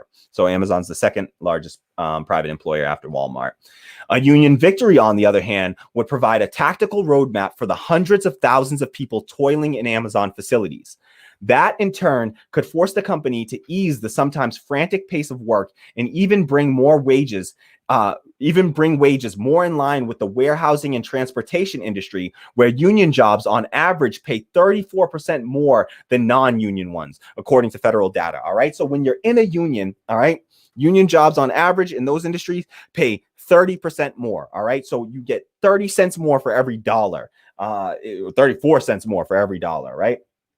And when you're in a union versus when you're not in a union, right? So that's significant. All right. Now, that the union president said that I think that this is the most significant union election that has been held in many years, because we're not just talking about another company, we're talking about Amazon. So now I just want to show you some of the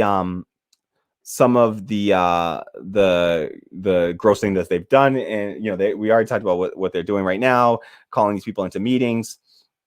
Here's some more on that. So, confirming that the company is holding information sessions with workers in Bessemer, Knox said, "We will help." So this is Heather Knox, again, spokesperson for Amazon, says, okay,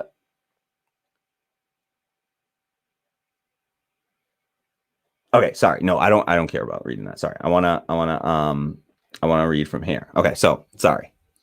So this is talking about some of the stuff that they've done in the past, right? Amazon, this is some of the anti-union tactics that Amazon has used in the past. So Amazon, which employs more than 800,000 people in the US, 800,000, all right? So they employ more than nearly 1 million people. So 800,000 people in the US has long trained managers to spot and snuff out nascent labor activism. In a 45-minute video created several years ago, cartoon avatars wearing safety vests told managers to avoid threatening employees and instead to express as a personal opinion the company's aversion to a unionized workplace, right? So they said, express it as a personal opinion, the company's aversion to unionized workplaces, right? So they want you to express it as if it's your own personal opinion, all right? And this is how they get working class people to fight against one another, right? Because managers are working class people, all right? They're professional managerial class. So let's be real. They are working class, but they are a special class of the working class, right? They are a special segment of the working class. They are the professional managerial class. And oftentimes, sadly, they have been duped into having their goals align differently than the rest of the workers, right? And so they say here, they go on to say, this is quoting from this Amazon training materials, this 45-minute video, anti-union video. It says, quote, opinions can be mild, like, quote, I'd rather work with associates directly, or strong, like, quote, the unions are lying, cheating rats. The law protects both. All right. So they're sitting here advising their managers, like they're like telling their managers, like, listen, you can tell the employees that, I'd rather work with associates directly, or you could just tell them the unions are lying, cheating rats. So, and they say the law protects both. So you're allowed to do whatever. And they go on to say Amazon prefers a mild opinion expressed strongly. So they're like, yeah, you make sure you tell them that they're lying, cheating rats. All right.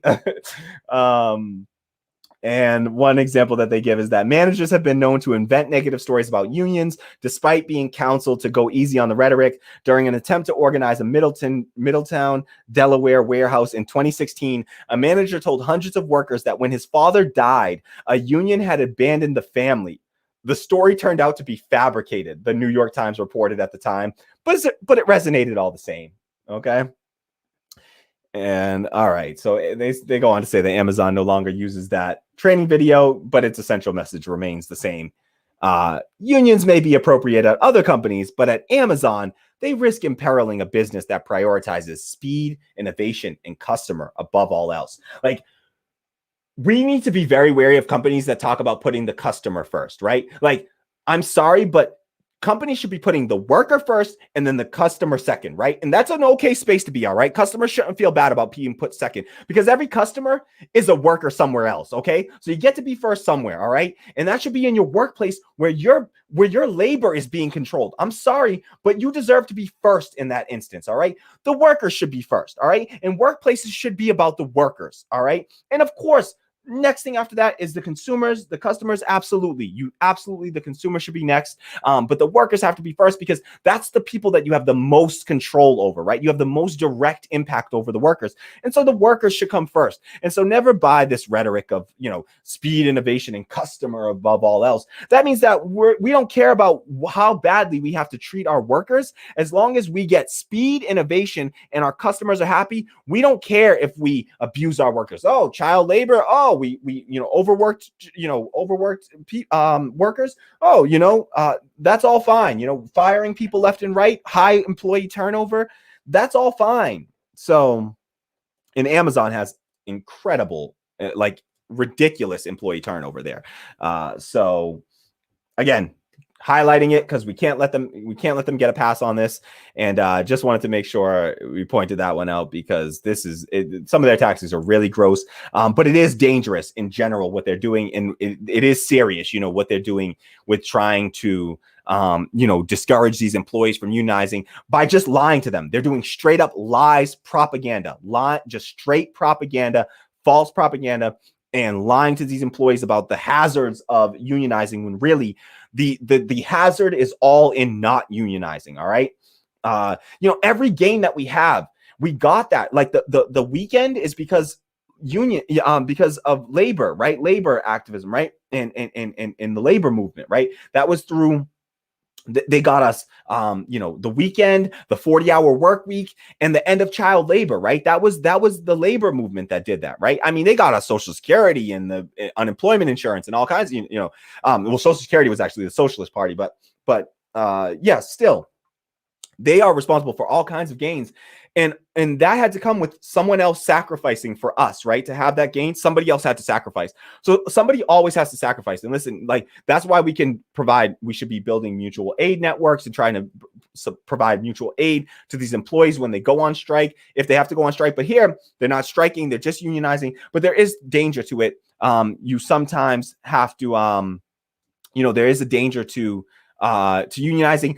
Companies will sometimes fire employees that they know to be unionizing, and so there is a risk. It comes with a risk, and we are putting a great weight on those people's shoulders, and so we should absolutely support them in every way that we can, since those gains are not going to be felt just by them, but they will be felt by the rest of us eventually as well. All right, so need to show solidarity there. Tammy says, if you put customers first over your workers, then you're prioritizing using profit at the literal expense of workers. Exactly. Yep. But if you put the workers first and customers second, it takes nothing away from customers, LOL. But no, they don't want to, because they don't want to share their excessive profits. Exactly. Absolutely. And this is why even in the case of unions, I think unions are great, but unions will never go far enough. And I will keep hammering this point as long as I am doing the show. We need to take it a step further than unions, right? We need workplace democracy, but unions are a good stepping stone, and unions are a good, interim,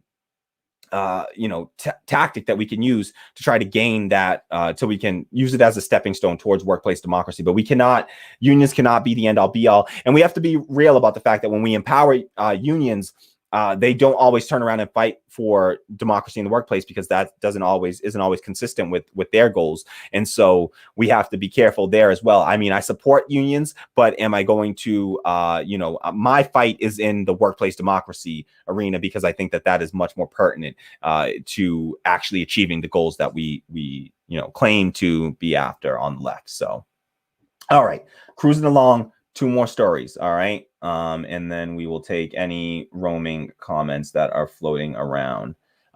Tammy says unions are, quote, treatment, but they're not preventative of issues. Exactly. Yes. So they can help. Melon Lord says, yeah, I keep seeing people say Amazon needs to be broken up. You can already buy things at other websites. The workers need to own Amazon. Exactly.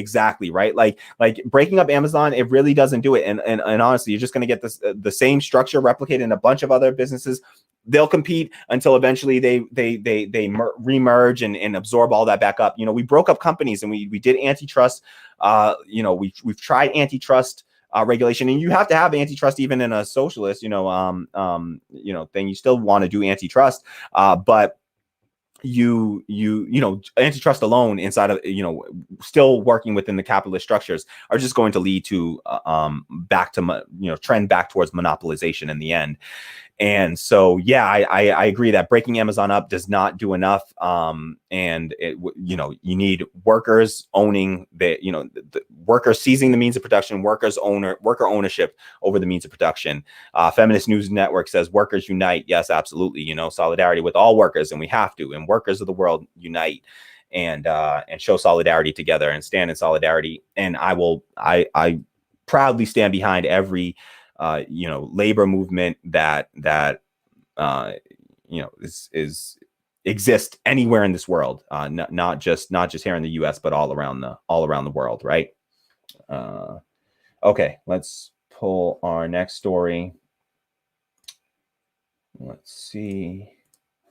Sorry. What's my next story? I need to find it. Oh, okay, cool. Yes, one that I want to do here. All right, so this is a story just to remind us that honestly, I don't have a technically a story per se to pull up here, but I will. It's just a reminder because we have to keep this in mind every day. You sort of do a mental check and recognize this. No, I should pull up the unemployment numbers for today and see that as well. Let me find, if anyone's in the comments and wants to pull up the weekly unemployment claims. Every Thursday they release the weekly unemployment claims for the United States Bureau of Labor and Statistics and or Department of Labor, and they, I want to see where the number's at. It's been on the incline. It's been around 900,000 the last few weeks, and so I want to see if it's still holding steady around that. It's historically high, whatever it is. I know it's going to be historically high. Anywho, for now. So it's been, Joe Biden has been the president of the United States now for 2 weeks, and something that, that would have certainly already happened under Bernie and could happen, has the possibility to happen, has the option of happening any day, any moment under Biden, but still has not been done, is any form of student loan debt cancellation by the administration. So Joe Biden has the ability to,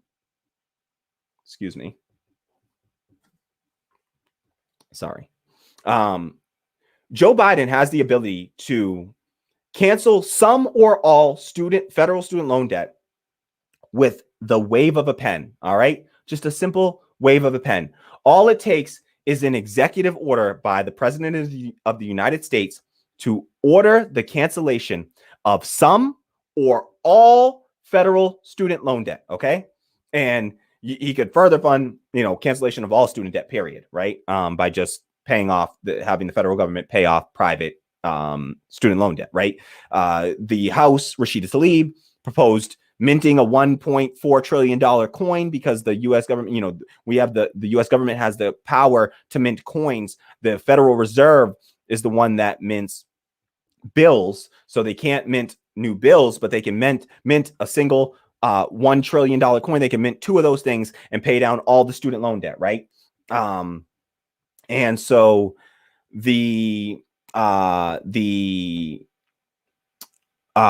so the Democrats now, with Biden here in office now, since day one, he could have canceled some or all of the student loan debt in the country. It's been, they floated things. He's floated something like $10,000. That's a joke. I mean, $10,000. I have about $80,000 in student loan debt right now.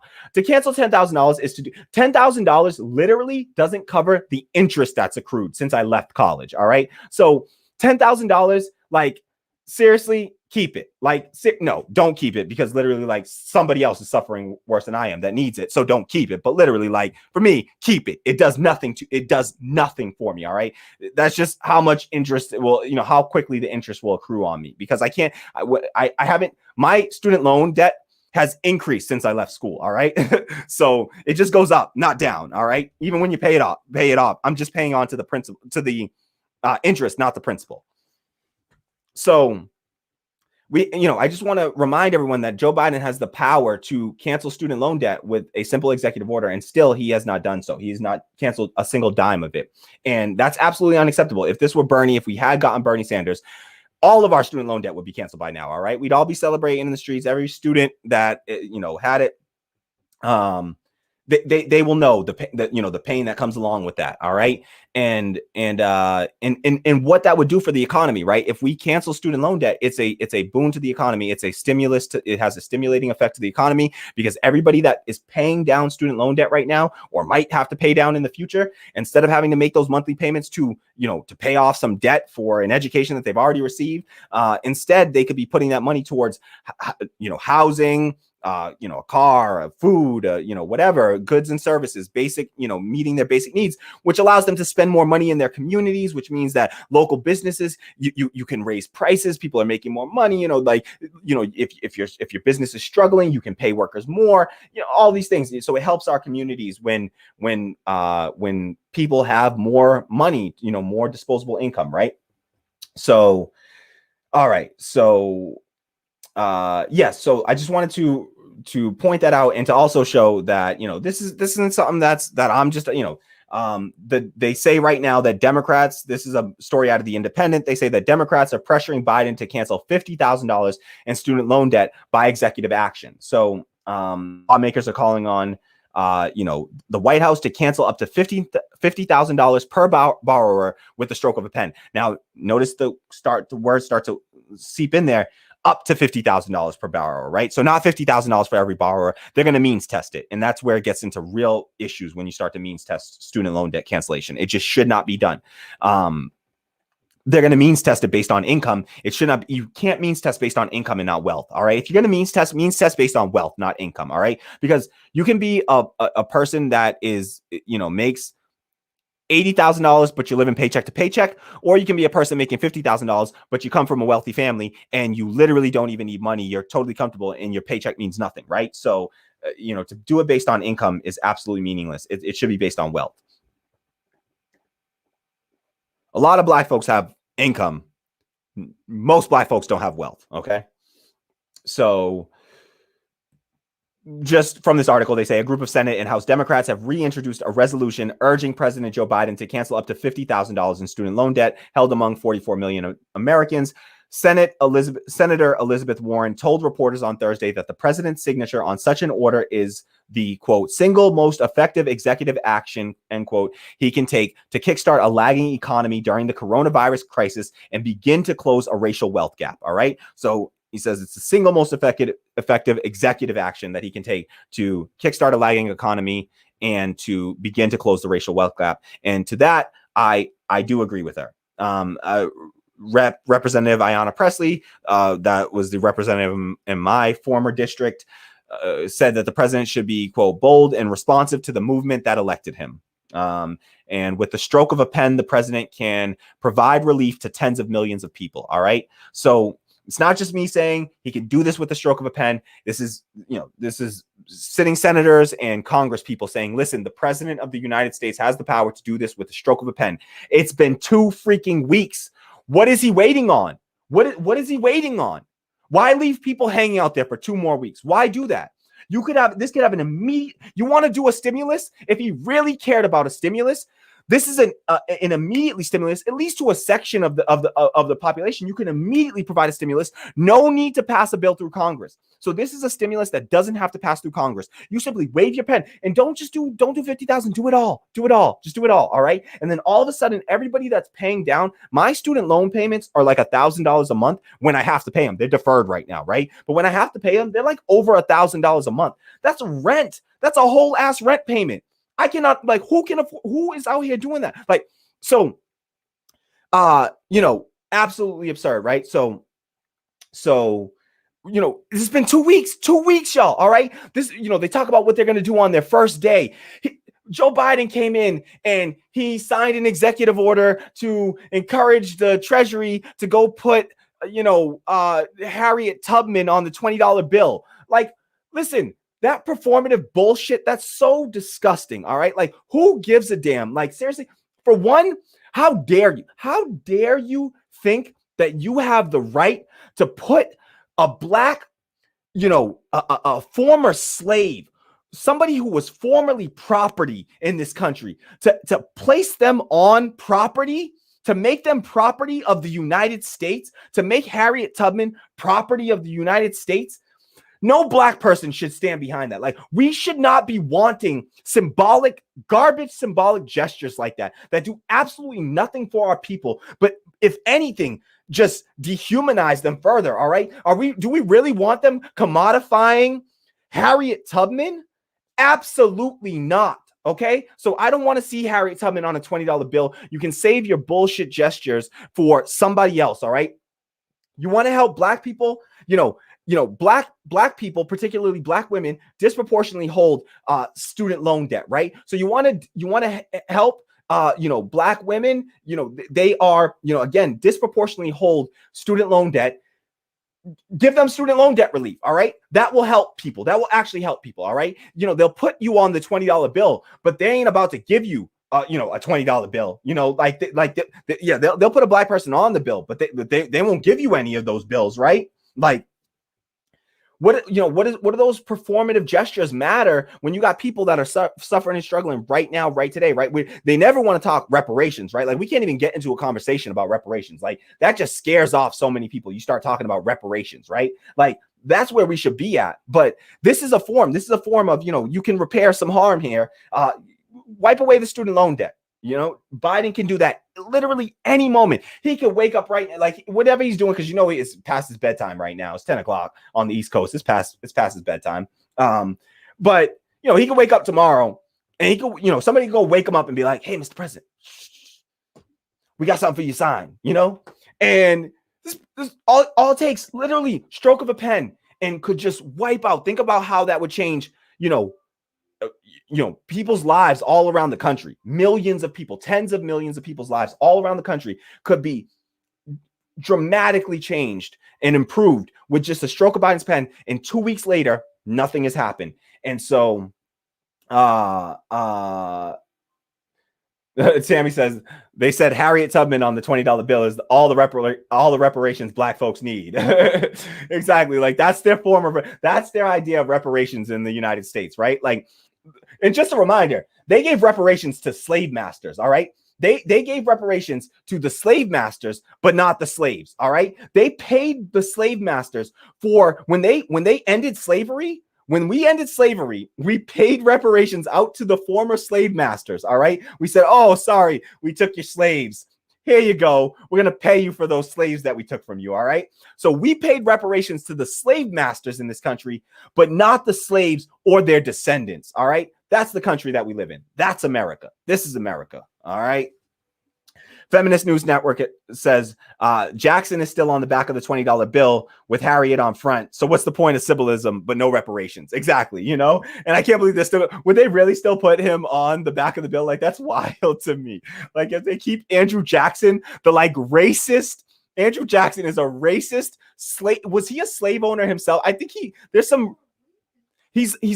a rape. The dude raped slaves. He's a rapist and a slave master.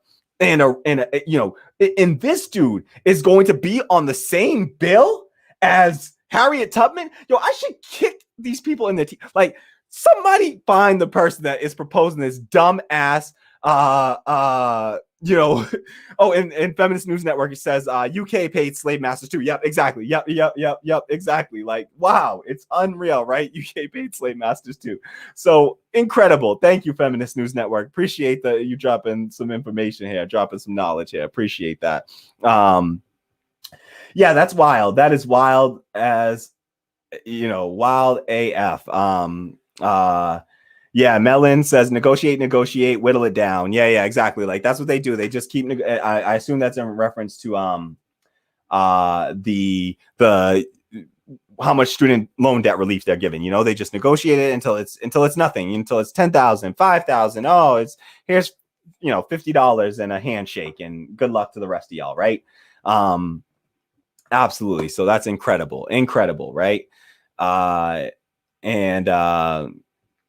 Feminist News Network says Biden won't do that. I had to go into default. Damn. Yeah, that's wild. That sucks. Like, defaulting on your loans, man. crushes your credit. It kills your credit. And Black people, particularly Black women, are at a major disadvantage from these credit agencies. You know, they are racist, racist, sexist credit agencies. And so they just rate Black people as lower credit scores for having the same type of credit as white people. You get a lower credit score and lower credit rating, and same for women. You know, so when you're a Black woman, it's particularly targeted for Black women. So, you know, and having a default on your loans is a major hit on your credit and harms your ability to own a home in the future, you know, to purchase a home in the future, to just get just to get basic housing. Like, it can hurt your credit so bad that you can't even pass like a rental check. You know, I've literally been denied housing in my life. Not that many years ago, just a few years ago now. I was denied housing because my credit was too low. Like, I can't get, you know, a rental agreement because my credit score is too low. Like, how can your credit be too low to need housing, to like need an apartment? What the hell does that mean? Like, this is why we need housing as a human right. Like, nobody should ever be allowed to go without shelter in this world. All right, I got one more story to do. I'm definitely crossing the 2 hour mark, but this it's a quick one. I swear I'll do it quick. I promise. Tammy says, I bet the same person who told the Dems to wear those kente cloths probably came up with the Harriet Tubman $20 bill idea. Exactly. Thank you, Tammy. Like, absolutely. Like, this is in the same vein as the nailing with the kente cloth and the Harriet Tubman $20 bill. This is all in the same vein. All right. They will do symbolic gestures, but never anything substantive. All right. Never anything that actually is going to materially improve the lives of Black and brown or marginalized people in this country. Right. No, not that. They'll drape themselves in you know, rainbow flags, but when it comes to, you know, look how long it took, you know, gay people in this country to gain the ability, the right to marry, you know, and look at the assault on, you know, trans people in this country, you know. And they won't do anything substantive to try to alter policy for those people, right? But they'll drape themselves in our flags and our Black Lives Matter symbolism and all that sort of stuff, right? They'll throw the hashtag BLM on all their profiles and wear the kente cloth. But reparations, substantive policy, no, we sorry, that's radical. That's too radical for us. All right. Tammy says, a white hipster / yuppie who moved into gentrified Brooklyn type. Yes. Feminist News Network says Jackson owned over 100 slaves. Damn. Yeah. Wow. All right. So Andrew Jackson, the you know, primo slave master over here. That's who we want to have on the same bill as Harriet Tubman the slave. That I couldn't think of a more disgusting, appalling thing. You know. And Feminist News Network says Jackson did the Trail of Tears against Supreme Court orders against it. Wow, thank you for this history. Like, I did not finish high school in the U.S. I finished high school in Jamaica, and so I missed out on a major chunk of U.S. history. And I've never done enough digging back into all of this to know all of this off the top of my head like that. So thank you so much, Feminist News Network, because you've been dropping some serious knowledge in here. Everyone should definitely subscribe to her channel and check her out as well. Yes, Jackson did the Trail of Tears. I forgot that I did not realize that was Jackson. I mean, I'm very familiar with the Trail of Tears. That was, you know, the genocide against indigenous peoples in this country. And so, yes, you know, we should all, that was one of, you know, these are one of America's original sins, really, is what they did to the indigenous people. And Trail of Tears really just decimated indigenous groups across the country. So, yes. Tammy says, isn't Andrew Jackson the most notorious president who raped slaves? Like, is he the president Michelle Obama is a descendant of? Wow. That's wild. Yeah. Because I remember she said that she was, you know, descended from these slave masters too. So that's wild. And sick. And you know, something that went on all too often, and we praise these people and we celebrate these people as like heroes in this country, and we build statues to these people, but they were, you know, rapists, racists, you know, torturers, murder. Like, you know, these people are not people that we should be putting on a pedestal at this stage of life.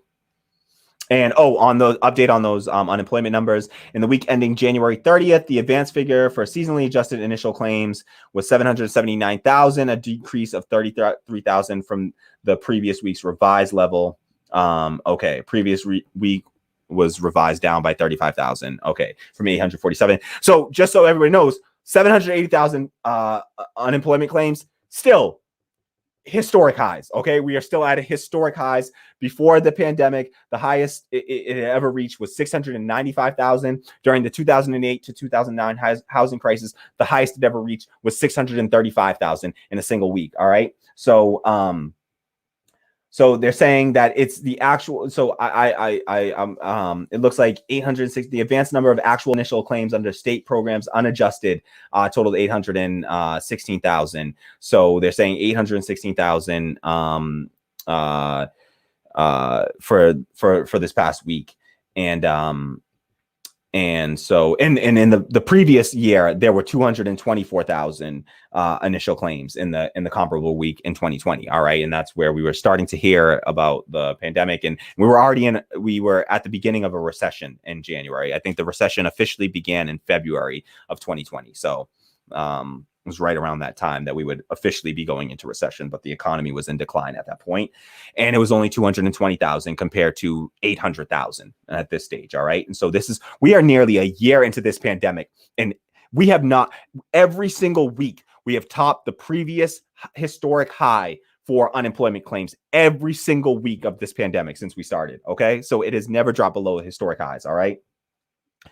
And we don't even hear about it. We've grown so used to it. It was just, we've totally normalized it, sadly, at this point, that it's just become like, we don't even, when it was first reported, it was shocking. People's, like, it was one of the first videos I ever did. And it was like, we lost like 7 million jobs in a single week. It was staggering. But these numbers are still historic and should still be staggering and shocking to us. Unfortunately, we've just been desensitized to them at this stage. So thank you everyone who's joined so far. If you haven't done so already, please hit the like button down below, subscribe to the channel, share this out far and wide.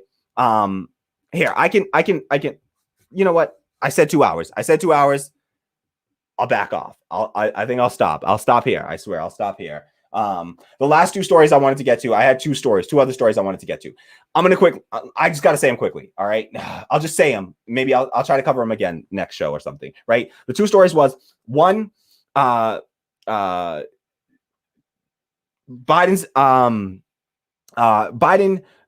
abolished, or he stopped, he ended federal contracts for private prisons in the US, and everyone cheered, oh yay, Biden is ending private prisons in the United States. No, he's not. Unfortunately, for private prisons, they account for one, private prisons only account for about 8% of all prisoners in the country, and only in less than 4% of that is in federal prisons. All right. So it's something like, I think, less than 50,000 prisoners out of 2.3 million. All right, are in private prisons. All it does is just move them around, right? They just move them to a public prison, and trust me, like public prisons aren't the conditions in those aren't that much better. All right, and there's all kinds of abuses in public prisons. All right, so it's not that much, not that great of an improvement already. All they do is move them around, and what it didn't include was an end of federal contracts with ICE detention centers. All right, so we have federal contracts to privately run ICE detention centers, and it did not include that in it, interestingly enough. And for ICE detention centers, 70% of all of the prisoners, I'll call them, all right, because they're prisoners at this point. 70% of all the prisoners or detainees in ICE immigration camps, 70% of them are held in privately owned detention centers. All right. So if he had included ICE detention centers in there, which he absolutely should have, that would have been a serious substantive change there. That would have gotten rid of 70% of all ICE detention centers. All right, would be gone. All right, would be wiped out. What do you think? They can't just move those people around. They have to let them go. All right. So we should be pressuring Biden, and nobody should be letting him off the hook for not including ICE along with the, when he ended federal contracts to private prisons, he should have been ending federal contracts to private detention centers as well. Why is that any different? Literally 70% of the people in ICE detention centers are held in private detention centers. All right, for-profit detention centers. That's so immoral. Those things should not exist. All right. That should not exist. There should not be a profit motive to locking people up, particularly some of the most marginalized people there are, immigrants. All right. So absolutely. And refugees at that, for a lot of these people are like asylum seekers and refugees that they're locking up, mostly Latin American refugees that they're locking up in these detention centers at the southern border. Right. And they move them all around the country. Right. But that was absolutely absurd. And I didn't want to let Biden, get away with this weak ass, private prison reform. This is what they'll say, like, oh, you never give him credit for anything. But listen, all of his reforms are so weak and so, marginal and around the edges that it just doesn't go far enough. And so we have to call them out. Right. All right. So all right. So that I want to talk about. And then the other story that I didn't get to cover was just that the housing moratorium that Joe Biden put in place is millions of Americans still stand to lose their homes despite the eviction moratorium that he put in place. And the reason being because in the eviction moratorium, it really narrowly targets it and says that you're not allowed to evict someone if they for reason of non-payment, right? Which means that all that a landlord has to do is find some other reason to blame it on, right? They don't, it will absolutely be because, let me tell you, it will absolutely be because they're not receiving payment. But all they have to do is just say that it's because, oh, you didn't, meet this, this requirement or whatever it was. You forgot to take your trash out, on the right day, and now you're evicted, or they don't have to renew their leases, right? So there's another loophole that allows them to just simply not renew a lease. So your lease expired. Okay, well, they're not forced to renew a new lease with you. And so they effectively evict you, right? So there's all kinds of loopholes, and the CDC has called attention to this, that there are all kinds of loopholes in this eviction moratorium and has been for a long time. And people have, continually been getting evicted. And so, again, just got to draw attention to it and make sure people know that people are not safe. These eviction moratoriums are not secure enough and are not keeping people in their homes. And as with anything, when these things hit, they will disproportionately impact marginalized people. So they will be Black, brown, immigrant, gay, trans, like it will disproportionately impact those people because those are the people that will be being targeted by their landlords for other reasons already. Okay. So it will disproportionately impact those people. These eviction moratoriums are simply eviction moratoriums. They are not, they are not rent cancellation, right? And so nothing shy of it should be rent relief. What people need is rent relief, right? They need to be freed from the burden of owing the rent, period. There should be no rent. We should have, and you know how you could have done this without having to play the games of like doing all this like rent, whatever. And if we had just done a universal basic income from the start of the pandemic and all the way through, $2,000 to every single adult over the age of 16 every single month throughout the entirety of the pandemic, then this all could have been avoided because that would be rent money right there, okay? That would have covered rent money and then some, okay? So that would have been the real simple way to do it without a whole bunch of bureaucracy, right? And so we could have done that. And the IRS has shown that it's capable of sending out checks to people, so it could send monthly checks to people, right? And so that was the way that we needed to do. We needed to make sure that people were able to pay their rent throughout the entirety of this thing. And then we don't have to play the games with the eviction moratoriums and such. And we could still put eviction moratoriums in place. And, in other countries like in France, they don't even need to have new eviction moratoriums. They have eviction moratoriums throughout the entirety of the winter. You're not allowed to be evicted in the winter in France. Because they know that it's inhumane to evict people in the middle of the winter. That shouldn't even be an option anyway. It definitely shouldn't be an option in the middle of a pandemic. Absolutely not. Unacceptable. Okay. So, yeah. All right. So that was it. I just wanted to make sure I covered all that. Feminist News Network says all Biden executive orders are for show. No comprehensive changes. Look deep in them all. He's a hot mess. Exactly. I should do a segment where Tim Black did a really great segment on this, where he covered that in depth and showed how you know, all of his executive orders are totally substance free. They're all you know, there's no substance behind any of these executive orders. They're very superficial. And so, yeah, Melon Lord says, I was super suspicious of it. Still hard to believe he'll just resign with them in a few months when no one is looking. Feminist News Network says hashtag Moms for Housing. Yeah, they're dope. They did some really dope work too. Moms for Housing over in like Oakland. I remember when they like occupied a building. Props to them. That is so dope. That's the real kind of direct action that we need to be taking on the left to actually fight back against, you know, the capitalist landlord class.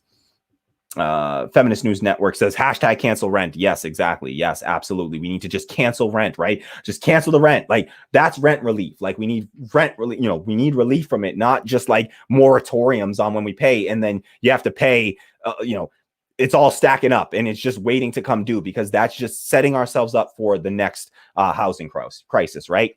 So shout out to everyone who supported us. Shout out to my nails. Can I get it? Boom. I did my nails finally I haven't done them in a while, so I'm proud of myself because I did them. I did these, y'all. I did these.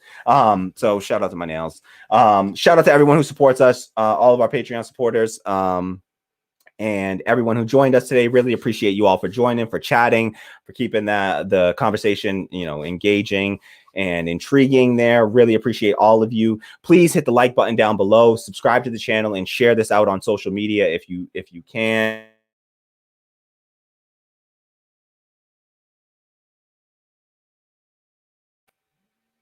Okay, we're back, I think.